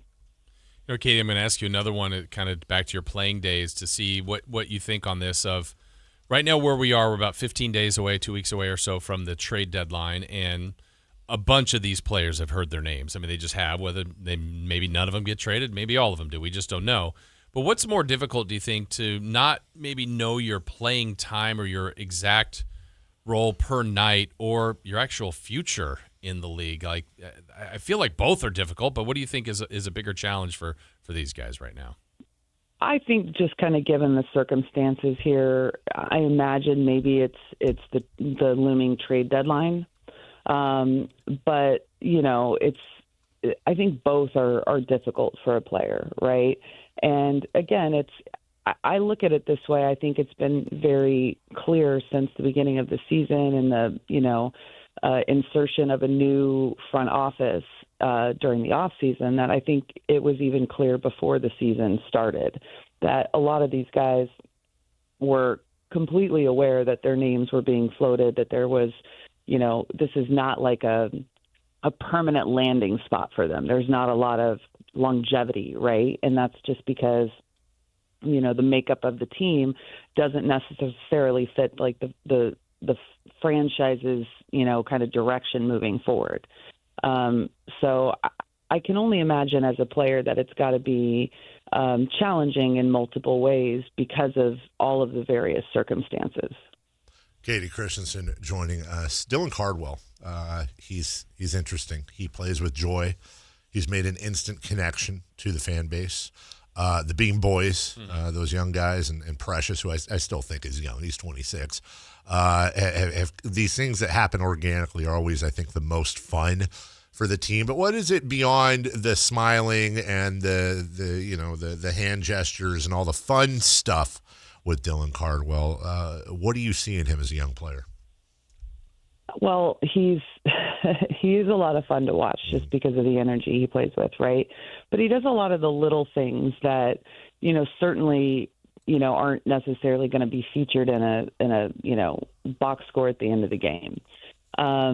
Just his tenacity and his ability on the boards to not only come up with rebounds, especially on the offensive end, but really to get tip outs, to just be really battling for the board, pretty much every single possession. That is a skill. That is a skill that is important because you don't need – it's like you don't need, 5 20-point scores because there's not enough ball to go around for that, right? So what else can you bring to a team? And he brings kind of those little things. And defensively, I think he's going to be a really, really solid defender. Right now, as a rookie, he's foul prone, and that's pretty normal, especially for a big. But you're seeing, Nick Clifford kind of deal with the same thing as a rookie, just trying to figure out their way on that end of the floor. But I think what Doug likes about these guys, and Dylan in particular, is just the consistency and the effort, right? That's important. The rest of it's going to come with playing time and experience. But, yeah, I mean, he's a lot of fun to watch. He is a spark plug in a huge way. And so that's a really solid foundation to begin with. And he's such a great story. I mean, from being an undrafted, rookie free agent to a two-way to, I mean, he's playing meaningful minutes now on this team. Yeah. What would you say is next for him? Like, where can he get? What's the developmental piece he needs to work on? Well, we're already seeing in the last, handful of games, he's starting to develop that little baby hook shot. He has, because of his athleticism, I think the majority of his basketball career, I mean, it's really been very simple for him. It's been dunks and rebounds and defense and that kind of thing. Well, when you get to the NBA level and the game speeds up and you're playing against grown men, in essence, not everything is going to be a dunk. So his ability just to kind of function within that, 5 to 6 foot area in the paint is really important for him. And we're starting to see him take those shots, and, he's got to continue to work on that. But also it's building kind of that rapport with your perimeter players, your ball handlers who are going to be feeding you those, opportunities. So, I think that he's very different than Max, and that Max has, to me, a very complete skill set offensively, and he's just going to continue to hone it. And he's got a lot of different things he can go to, especially, when handling the ball. We saw it a little bit last night from the corner, the shot fake, puts it on the floor, knows that, Bam was the one that bit on the fake, and they don't have a big at the rim, so he took it all the way there. So all of that stuff is just continuing to add kind of to that offensive skill set, which for me, I only think he really needs 2 things, right? He's got the dunk. You need a primary move, and then you need a counter to the move. He's, to me, just got to keep it simple. But also it's being able to read the defense. And I think Max does that at a pretty high level for a rookie right now, and that will come for Dylan as well. Katie Christensen joining us. I think it's safe to say we have 2 in the bank. Probably 3 and possibly 4 Hall of Famers on this team right now. And as we go through the young guys, which is the real exciting thing for Kings fans, it also occurs to me that you have an icon in Russell Westbrook. You have a first ballot Hall of Famer in DeMar DeRozan. And Sabonis and LaVine ain't nothing to shake a stick at career-wise. And as far as, most importantly, being like true professionals. We talk about it in the media, Katie, but you've been there as a player. You've been there traveling with the team for years. How important is that really for the future development professionally of these young guys as well, having those influences? Well, I think that it's important. I can't, with certainty tell you how critical it is, but it is important for, especially a guy like DeMar and Russ, when you look at that. Those 2 are the only players on this team that has played every game this season, and they're our 2 oldest players, right? So even from the professional standpoint of how to maintain your body and approach an 82-game season, from a diet perspective, from kind of a therapy and upkeep perspective, it's really, really important. And also about just kind of the way you go about your daily job in the NBA, like, your shooting routines and all of that. Like, I think if you watch DeMar DeRozan warm up, it's the same way every time. And I think that those are the important things. And, I recently heard a clip of DeMar on a podcast, and I don't think it's a newer podcast. I think I'd heard it in the past, but he talked about when he first got in the league and, kind of the older players were putting ice on. And he's like, why are you doing that? And they're like, do it now. So he's like, I started putting ice on even though I wasn't injured. And those are the things that you learn and you pick up from older players. And, truly about your diet. DeMar doesn't drink any alcohol. It's like he really approaches it from the standpoint of like, my body is my profession. Sleep is important. Diet is important. The daily grind of sticking to your workouts and your therapy and your upkeep, that's important. And so I think that from that standpoint, that viewpoint, they're really important. And let me just quick follow up, because in the beginning you said I can't speak to specifics, but I think you did a really good job at laying it out. But let me ask you personally, you came up with Diana Taurasi and some real major names when you played. So just from you, I guess what I'm getting at, Katie, is how much of it is the media likes to talk about it, we like to talk about it, and how much of it is, well, they would have been a good pro either way. I guess it matters. Like, how much did it matter for you coming up with your influencers? Yeah, well, it's a good question. First of all, Diana's younger than me, so I was in the league before she got there. But you taught her, right? But no, I mean, I certainly didn't. I was only a couple years older than her. But I played with a lot of other veterans that, by the way, when I came into the league in 2002, the league started in 97. It was 5 years old, But a lot of the older players I was playing with and against, they played overseas forever before the WNBA came around. And for anyone that doesn't know, playing overseas is an absolute grind. You literally practice every single day. They expect Americans to play 40 minutes a game. Like, what that does to your body is incredibly challenging in terms of being able to sustain that type of an environment. And so, for me, I took a lot from the older players. I remember talking to Dawn Staley. I was playing in Houston, and Dawn had an ice pack on every part of her body. I mean, at that point, she could barely, she really had a hard time getting around, just walking around. You could tell that, she had a lot of tread worn off her tires. And she said to me, and I remember it very clearly, like, she's like, Katie, you can't continue to play the way that you play. You've got to figure out a way to be less physical and, not throw yourself on the ball on the ground, like not fight for everything and just battle the way that you do. And I told her, I was like, I can't help that. That's literally the only way I can play. And it's the only thing that makes me valuable to a team, because I'm not scoring 20, 25 a game. So I remember that conversation, and I thought it was valuable information, but I couldn't implement it because for me, that wasn't, I physically am not capable of that. I mean, I play the same way in practice. It used to annoy the hell out of people, but that's just how I played.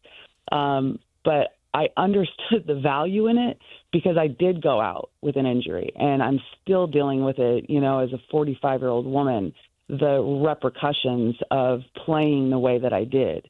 And so that kind of stuff for me, I saw a value in it, and I took a lot from the older players who had been around a long time. But I also think, like, just the sports world has changed so much from 20 years ago when I was playing. There's a greater understanding of taking care of your body and diet and sleep and all of those things. And I think younger players now have a better grasp on how important and critical that is.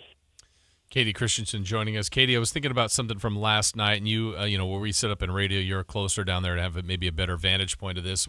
DeMar DeRozan, I don't know, he got a little chippy, a little edgy. There was a little edge to him last night. Was that just loved it? Yeah, was that just part of the game last night, or was there something else going on, like frustration, or what did you see? No, DeMar is so hard to rattle. First of all, that's one of, I think, the special skills in his game. I think that was brewing for a while. Larson, who I give a ton of credit to, said it on the broadcast. Like, he was playing very hard, very physically on the defensive end. And I can completely empathize with any player that draws DeMar as a matchup, because he just is so good at figuring out a way to break you down. And but also on the flip side, Miami, that's their culture. Their physicality, defense, like, Eric Spoelstra is not going to play you if you're not giving that type of effort. So I applaud Larson for that effort, but DeMar was getting frustrated with the way he was going about it. And so, yeah, he sent a little bit of a message. And for me personally, I enjoy it. I think it's part of the game. I like seeing that, you know, where the Kings are and record and all of that stuff, that he is still taking it that seriously, because he should be. And that's just kind of one of the great things about DeMar. So, yeah, I was there for it. But one of the things, and I did say it after the second scrap when he got the flagrant foul 1 for the windup, when Larson was going to the basket. Larson got up and went straight to DeMar and got in his face. DeMar doesn't move, didn't take a step back, took it straight, didn't budge, and was like, what are you going to do about it?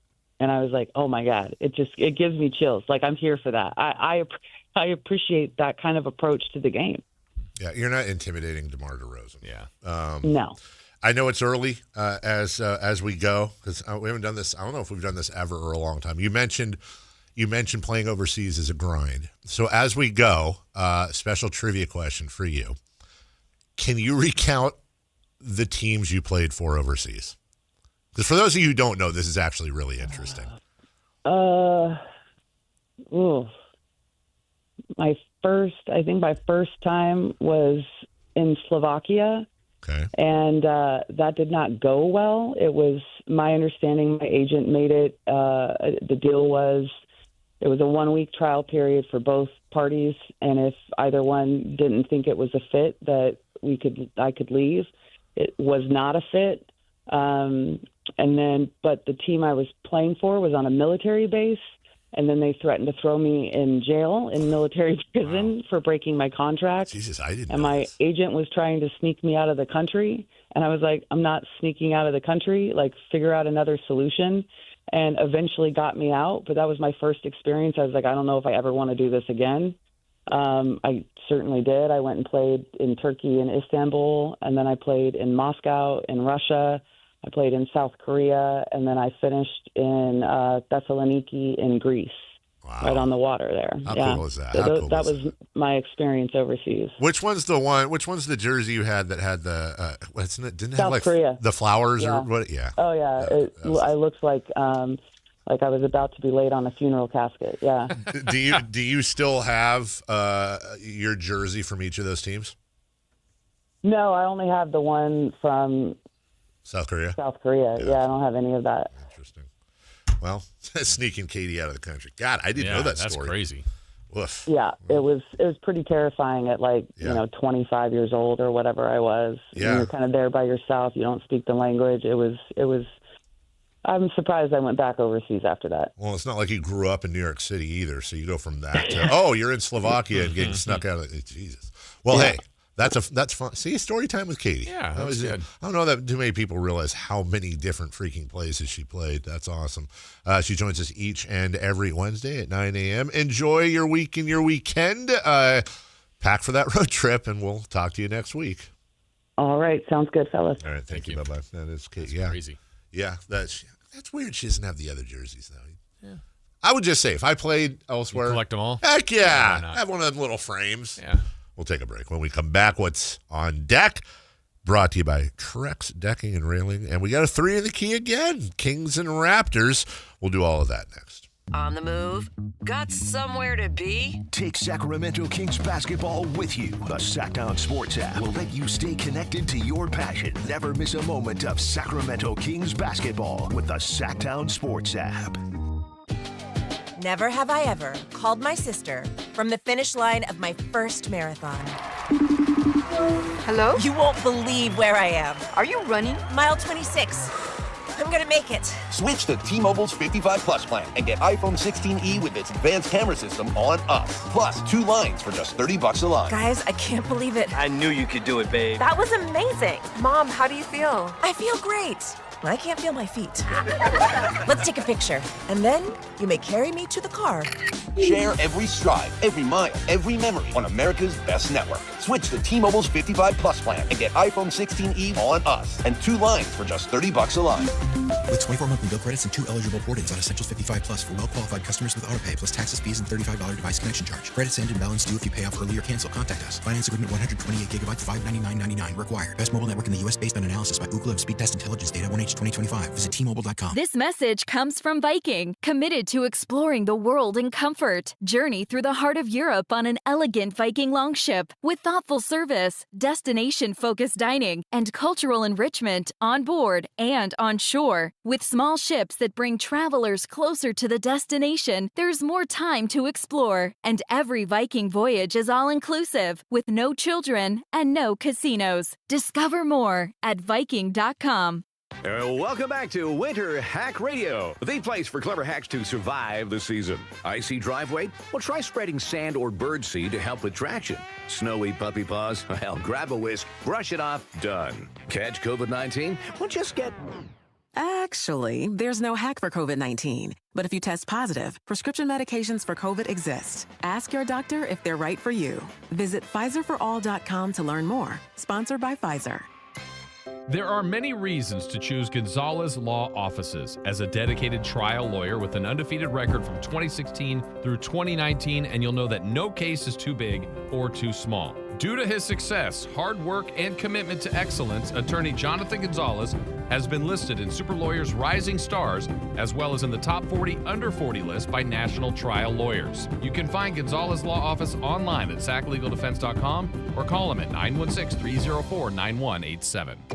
You've got a big day, so you use Unstoppable Scent Boosters to give your laundry non-stop freshness. So no matter how long the day goes, you can't stop this power, this walk, this pose, this strut, this look, this talk. Your clothes will be so fresh you can confidently strut into that end of the day meeting like a bosses. Let's talk business in my office. Add new Unstoppables beads to your wash for 24-hour non-stop freshness, so you can smell unstoppable. My ride smells just right, just right, just right, just right. I gotta try that for Bree's car. Just right, just right, just right. La la la la la. With up to 40 days of consistent scent all over Bree's car clips right on your vent. You know my car's my happy place. Keep that smile on my face when it smells just right, just right, just right. Yeah, breathe happy for Breeze. La la la la. Meet Morgan Jones. Morgan is about to step into a world unknown to most, thanks to Progressive's Renters Insurance, a place of fresh linens and turn-down service. You see, Morgan temporarily vacated her apartment and has gone to a hotel because a pipe burst in her apartment, a pipe that made her sense of reality and apartment ceiling all come crashing down. Luckily, Morgan checked into Progressive's Protection Zone. Get a quote at Progressive.com. Progressive Casualty Insurance Company, affiliates, and third-party insurers. The new year brings new health goals and wealth goals. Protecting your identity is an important step. Your info is in endless places that could expose you to identity theft, leading to lost funds. LifeLock monitors millions of data points per second. If your identity is stolen, our restoration specialists will fix it, guaranteed, or your money back. Resolve to make identity health and wealth part of your New Year's goals with LifeLock. Save up to 40% your first year with promo code NEWS. Visit LifeLock.com. Terms apply. Join Alan Stiles and Sactown Sports 1140 for a ribbon-cutting grand opening with the Chamber of Commerce at the new H&R Block office in Folsom. See you there. Ladies and gentlemen, this is going to be fun. Yeah! It's time for What's on Deck, brought to you by Trex Decking and Railing. Well, first and foremost, the Dinosaurs are at Golden One Center tonight. Toronto and the Kings are rower. Hold on to your butts. Hawks and Grizzlies, Pistons, Pelicans, Thunderbucks. I know we have a 3 in the key to get to, and we will. Yeah. I do want to say something about the Hall of Fame inductees. Andre Jones. Yeah. Who, by the way, Andre Jones should be in the Hall of Fame. You know who else doesn't get consideration, but look at their numbers together? Kenny Lofton. Always, yeah, he's one of those fringe guys. He'll be a Hall of Gooder. Carlos Beltran, former Giant, amongst others, is in the Hall of Fame. And I think that that's an absolute joke. I really do. It's ridiculous that Carlos Beltran's in the Hall of Fame. Because? Well, Barry Bonds is not in the Hall of Fame. Roger Clemens is not in the Hall of Fame. Rafael Palmeiro is not in the Hall of Fame. Alex Rodriguez is not in the Hall of Fame. If you're going to hold steroids or PEDs against a player and not let him in the Hall of Fame, allow me to remind you of this. Carlos Beltran was a central figure in the 2017 Houston Astros sign-stealing scandal, helping develop and implement the system that used a trash can to relay stolen signals to batters, which cost him his job as the Mets manager in 2020 and damaged his credibility despite not being suspended as a player. He was identified in baseball's report as instrumental in the scheme, which involved using video to decode signs during the World Series winning season. If Barry Bonds can't get in for taking the cream in the clear. I did air quotes, but he did it. Yeah. And he never won a title. Carlos Beltran helped design this cheating using video. He's in the Hall of Fame? Yeah. With half the stats. Right. I mean, I can't disagree with anything you're saying. I mean, I think it was when when the Bonds, well, the Bonds topic has never ended, but really when it was it's cheating. If you cheated the game, you don't belong. You're out. You bet on the game, you cheat on the game, you're out. Define cheating. Right. And it's now we're doing layers of it. Be consistent. Right. Because, and I said it back then, I don't think of sign stealing in the classic way. If I'm on second and I can see what I believe the catcher is showing the pitcher, and you're in the batter's box, there are so many creative ways.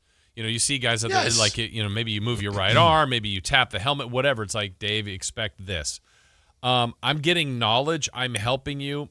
Some would say that's not cheating. Now, when you're doing a creative version of it with sign stealing and electronics, that feels a little different. But I guess we get to the, not even semantics of it, but the fact that many would say that's cheating, a version of cheating, and yet here's a guy that's getting into the Hall of Fame.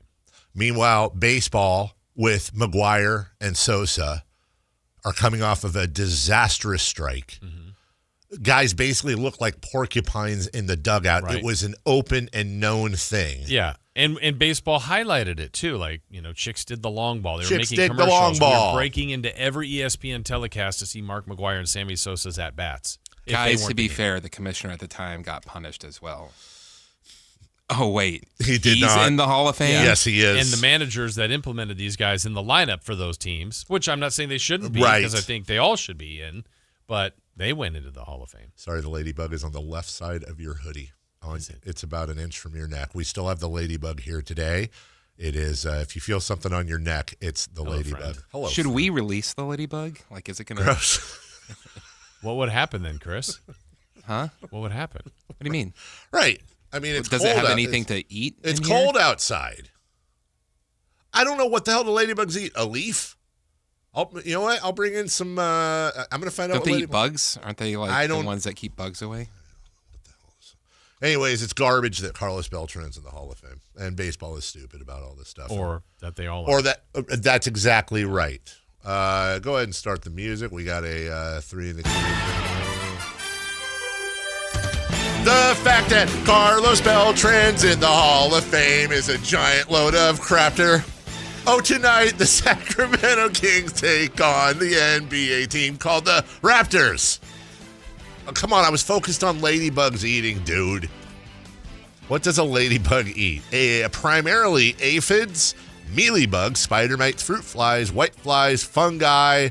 Well, if it's fungi, then... it's eating good here, then. Yeah, it's eating, we're going to fatten up. Wow. But I mean, what I want to know is, if I brought in, a piece of lettuce, would it... They eat bugs. Ladybug eat lettuce. Let's find out. Yeah. I think we fed small amounts of lettuce along with other foods like honey and raisins. I'm going to bring in some honey. Kale? Green leaf? Yeah, we got kale iceberg? At home. Yeah, we got kale and iceberg. I'm going to bring in some iceberg. I'm going to put a little honey on it. Oh, we have romaine. Weirdly, we have 3 types of lettuce at home right now. Hopefully, we'll all get et. Interesting. Eat it. Yeah, eat it is correct. Eat it. Yeah, we read good. 3 in the key, Jason Rose. All right, here we go. First category tonight for us to pick on. We're going to go with the Kings' largest lead and the Raptors' largest lead of the game. Dave, you say what? What? Oh, yeah, you did. Kings' largest lead, 8. Raptors' largest lead, 12. I'm 9 and 13. Copycatter. Chris? 13 and 17. 13 for the Kings? Yes. 30-point swing at one point there. They're All going to right. be down by 17, but win by 30. Oops, that's my random stat. Wow. Okay. Which Beam Boy will have the most points? And how many? So that's Achua, Reno, Clifford, or Cardwell? I will take Achua with 14. Okay. I have Reno, the Crepe Crusader, with 10. Hey. I am going to say Reno with 12. Okay. And then the random stat, Dave. Something you're predicting. You know what? I want to keep the streak going. And not my streak, the Kings streak. There will be a double technical tonight between players for chippiness. Let's make this season brought to you by Ruffles or Frito-Lay. Lots of chippiness. Chippiness. I have that Sabonis, who didn't play very many minutes last night, will get a double-double, and he also will move ahead of Kobe Bryant on the all-time rebound list. Oh. And move him into 118th. Well, that's a stat. Yeah. Wow. Chris? I already said mine. Which one? We forgot. It'll be down by 17, but win by 13. Oh. Okay. Highlighted by the Beam Boys. I've just been told that I have early access to Alexa Plus. I'm assuming everybody else does. Smarter, easy to talk to, and more helpful than ever. The new Alexa is ready to work wonders for you, whether it's tackling to-dos, planning a night out, and making useful suggestions based on your interests. Man, there's a lot of different AIs.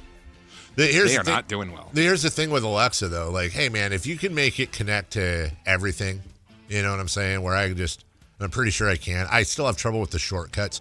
But if Alexa Plus or whatever the hell this is, if I can just be like, hey, I have this plug in my room, can you connect to it, please? And not have to, like, go in the app and, like, look up the brand and hit the check mark and all that. Alexa, program it so that I can do the clap off for all my lights at night. Also, if I do that, does that, I want texters and or chatters to let me know if this works. Hey, Alexa. I just want to know if it turned on anyone's Alexa. Hey, Siri. Well, it did it with mine. Hello. If that worked for anybody, let me know. I turned mine off. You turn yours off? Yeah. Why? By insulting it and wearing weird clothes? Yeah. We will. I pretend I'm you. What's that smell? Wow. What's that smell? It's lettuce. Hot lettuce.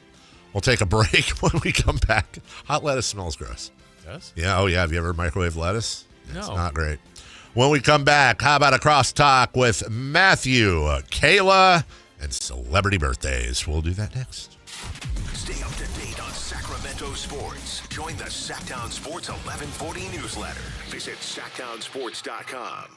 Hey, it's Carmichael Dave. I got to tell you, I am so excited to get this decking project started with Trex Decking and Railings. From the first time I stepped foot in the showroom last week, I was so impressed. So many color options, heat-resistant composite deck. What does that mean? That means I don't have to do any maintenance on it whatsoever. They even have a deck designer, so you can go online and see what your dream deck will look like on your house. Just visit Trex, that's TREX.com to get it started. Tell them Carmichael Dave sent you. Big savings are back at Folsom Lake Honda, your one-stop Honda shop. Looking to own or lease? We have options for everyone. Plus, lower interest rates at Folsom Lake Honda make for lower payments. It's no wonder Folsom Lake Honda is your one-stop Honda shop. Get an instant cash offer for your trade at FolsomLakeHonda.com. We'll buy your car whether you buy from us or not. Visit us today at FolsomLakeHonda.com.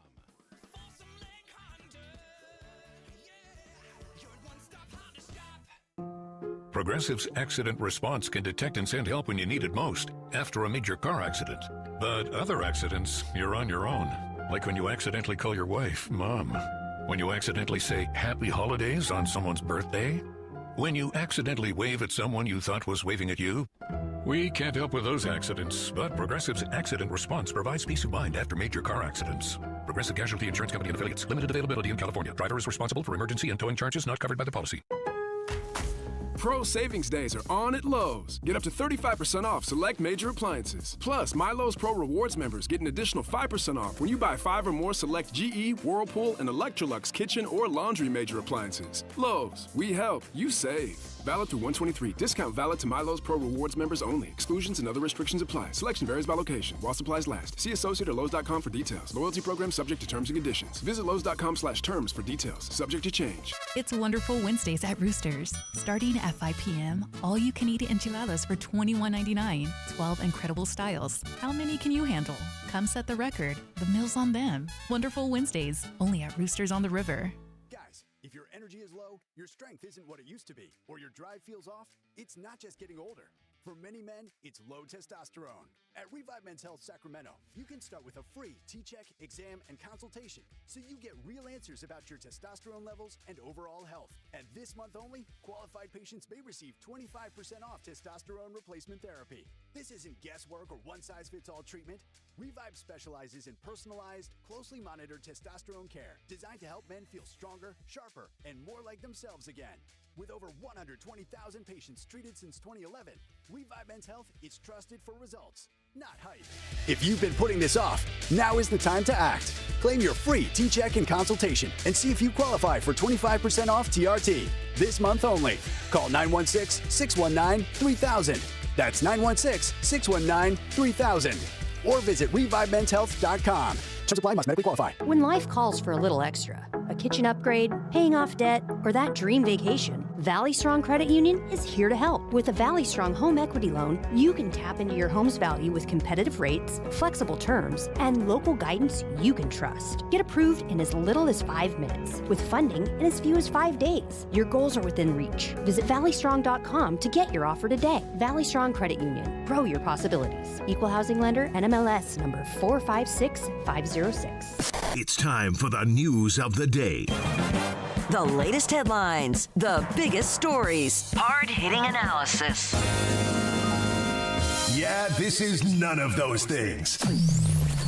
And now, here's Carmichael Dave and Jason Ross. Let's go. Yeah, let's go right now. One time. What? Those bananas need help. Because they're... Wait, hold on. Don't... Not the first time. Yuck. Because why? Because they're brown and soft. See that? They're unacceptable? Team Kayla. Unacceptable. Those are banana bread. That's exactly right.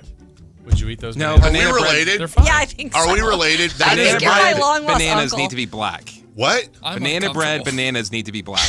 I'm really uncomfortable. I am so... That is me, dude. Like, I need... you brought them in. They're yours. I brought them in. I'm going to put them downstairs so they don't get wasted. Those are totally fine. Do you eat like green bananas? Yes. Yeah. You know what's underneath that brown? Mush. Mm-hmm.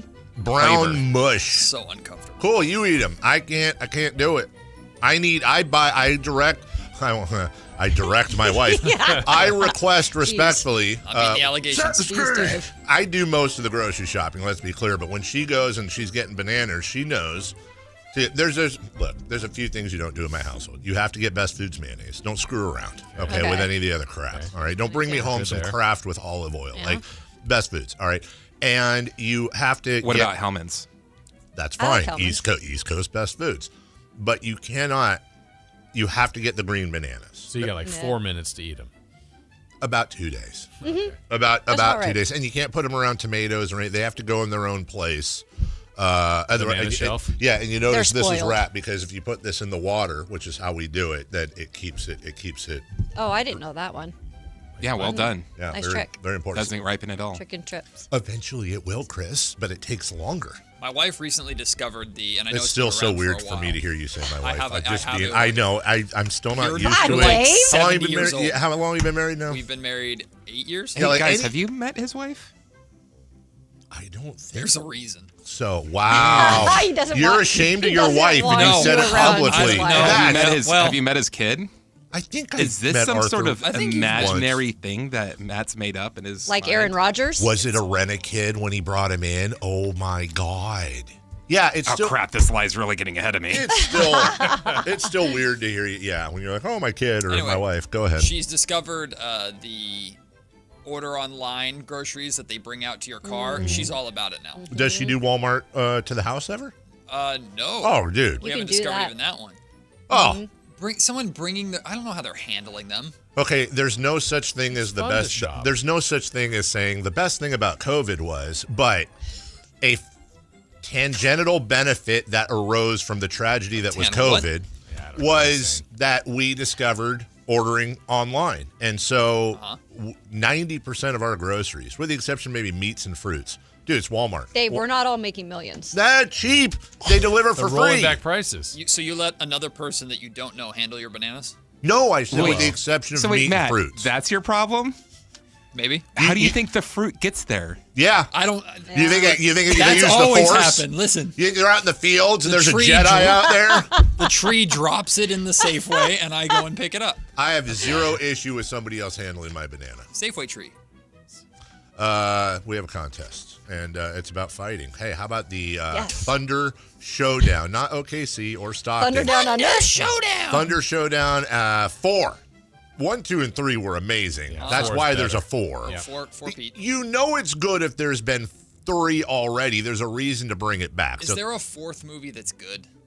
Rocky 4, you idiot. Okay. Wow. Yeah, that would Fair. be cheap. You know, no, fair. Rocky 4, the most watchable. Some would say Phantom Menace, the 4th Star Wars. Dork. I like The Hobbit. Dork. James Bond. There's face is a dork. Yeah, I know exactly. you like Harry Potter. Thunder Showdown 4 at the venue at Thunder Valley. That's Saturday, March 7. So Thunder Valley. Be the what number, Kayla? 7. 7th caller at 1-800-920. Such an opportunity. You know what? We like to do things differently. 1-800-920-1140. Lucky number 7. And and if you like your bananas green, You're right. Yeah. And peanut butter in the cupboard. Yes. My mom would put it in the fridge growing up. Mom, get with it. No, you can't do it. Okay, let me ask you this before we get to celebrity birthdays. You can roll the music, by the way. Is a best by date an expiration date or an encouragement to eat it quickly? Encouragement to eat it quickly. Agreed. Yeah. My wife won't touch it if it's 3 days. Neither will my brother. Or 3 days prior. Yeah. My parents have things in the freezer that's expired in the early 2000s. And In the freezer. Absolutely. Yeah, that's what they say. It's in the freezer. Mom, it's pork. Yeah, no, whatever. Cans in the pantry that are older. It's aged. It's flavor. Celebrity birthdays, Jason Rose. Yeah. Hi. Hi. All right. Let's go with, how about the movie Are We There Yet? Came out on this day. You know who that is? Are we there yet? Who's in it? Who's No. in it, Matt? I Tell us the plot of Are We There Yet? Clint Eastwood is lost, and he has kids in the back of the car that are really annoyed and want to get to Disneyland. Do you think that Ice Cube is Clint Eastwood? They're not Oh, wrong. that's Those are different people? Ooh. Oh, this is that Ice Cube movie. Yeah. I didn't see it. But I didn't either, but Me I'm either. pretty sure It was it's a thin day. I think it was 2006. It's a thin day. 2007. 2004. 2005. We have a correct answer. Movie man, Chris Yeah. Villard, The fact that I was 2005. within 10 years. Yeah, you guys impressed did me. well. Yeah. Everybody did well, but Chris got it right on. Happy birthday to Emma Bunton. Do we know who Emma Bunton is? Isn't that a cake?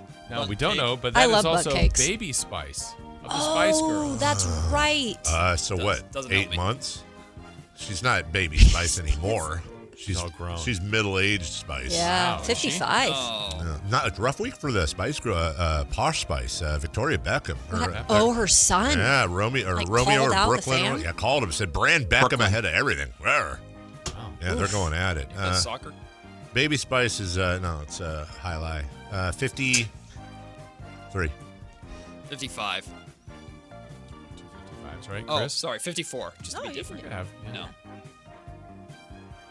Chris? 49. Chris is the closest. Happy 50th birthday. Oh, man, I pushed her way ahead. Yeah. She looked, Yeah. looks We'll good. get through it, yeah. Gina Davis? There's no crying. Oh, League of Their Own. Yeah, it's My a great favorite movie. Long Kiss Goodnight. The Fly. Fletch. She's in a lot of them.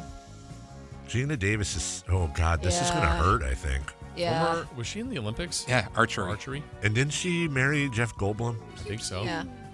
Gina Davis Oh, life is finds a way. 67. Ooh. Also kind of annoying in A League of Their Own. Yeah, I liked Kit. Thank you. I was a big Yeah, Kit. she was my girl. Kit was kind of a little tantrum thrower towards I liked the it, end, though. but yeah, I was fine with that. Gina Day was cool. Yeah, she was. Why are you still here? Yeah, Exactly. right. Like, get over it, Gina. Yeah, exactly. 65. 64. I think she, The ladybug's on you. 69. I think she might be. I think Chris might be righter. Chris is righter. It's, She's in the 70s. 70th Oh, birthday. God. Are you I knew it. I kidding knew me? it was going to suck. Look at this ladies' man. And that's our pet. I know. Did you guys have the ladybug too? But it didn't hang around like this. No, it's our friend. Hello, Well, friend. I made That's a little, incredible. No, I made a little fort for it earlier, and it was crawling all around and Left stuff. your forts hanging with me. Remember the Green Mile when that one dude had the pet mouse? No, I'm just saying. Yeah, you're like the guy that had the pet mouse. Yeah, exactly. And then Matt's the guy that comes over and stomps on her. Look at that. His own little Yeah, like he had his own little wood block. Yeah. Are we calling the ladybug a he? Oh, sorry. It's got dots. It's a she. That's a Oh, thing. is that what it is? Are there guy We don't ladybugs? I have guess them. there Yeah. have to How be do you now. make other ladybugs? Well, then why don't they call them man God. bugs? The stork. Yeah, like A stork. isn't all seahorses something? Can't you like buy frozen ladybugs and release them in your? That's a thing. Is like, it? Green Acres or something. Yeah, you Ladybug loves they're Jason. like frozen and they thaw in your locker. LL Jason. Ladybugs love Jason. So they come back to life. Yeah. Maybe they die. You They're freeze sleeping. them. Isn't that seahorses though? Han You Solo. take them out of like a thing of Pop Rocks and pour them in the water Sea and they monkeys. seahorse. Oh, sea monkeys. Yeah. All right. Thing of Pop Rocks? Well, like Pop Rocks, the package where you rip the top off and it's dusty. Like same thing with the sea monkeys. Yes. Yeah, don't eat those. And you pour them in the water. And Don't feed them to your dog they either. start monkeying around. What's the ladybug's name? Fred. Theodore. Oh, okay. Back to you. Incorrect. Yeah, not a no. correct answer. Happy birthday to It's actually Lady Gaga Bug. That's her full name. I'm a lady. Akeem Poke Olajuwon. face. Is it Akeem or Hakeem? Which one are we? Okay. Oh, boy. Akeem Olajuwon is 64. That was way off. God, I hate that. I hate that he's in his 60s. 61. 66. Ooh, I was going to say that. 65. Dave is slightly close to 63. Yeah. Hey, don't feel so bad. Happy birthday to Billy Ocean. Caribbean Queen. Get out of my dreams. What's the one that? Into my car. What's the ballad? Great song. Suddenly. Didn't he rob a bank? Or rob a casino? Ocean's 11. Yeah. Oh yeah. Wow. William Ocean. Willio is Is that near the Pacific? Also, real quick, because I know we got to go. Should Billy Ocean have been in We Are the World? Oh, the big orchestra. Yeah. I'm Yeah. just saying, if But Dan Why then not? where would Dan Aykroyd be? Well, that's what I'm saying. Billy Ocean is 75. Hey, you! Who, me? Who, me? Get into my car! Get into my car. No See? clue what's going on. Yeah, you do. Come on. You don't know that song? No. It's Get really out good. of my dream. Get in the backseat, baby. Get into my car. Beep, beep. Yeah. See, doesn't that sound like a threat? Yeah. Yes. Yeah, like get into my car. Yeah. Can we go back to talking about bananas? Pull Okay, from so the just basket. up front, get in the backseat, baby! 70, what did I say? 74. Okay. 77. You don't even know. 78. Caribbean Queen. 73. Matt George is closest, 76. Oh, noted 76. Billy Ocean. Big Damn ocean right guy. here, baby. Brandon Crawford. Oh. I know that guy. I know. Hey. B. Craw. 35. 39. Really? 40. You that old? 41. We have a correct answer. It goes to Carmichael Dave. Thank 39th you. birthday for Brandon Okay. Crawford. Big Giants guy. And from Kruken Kite, Mike Rucco. Oh, boy. Gotta get this one. Mm-hmm. Wow. Mike Kruko. 71. I think it's older. 74. 73. 72 then. We have a correct answer, and it goes to Matt George. Hey. I know my. Never mind. All right.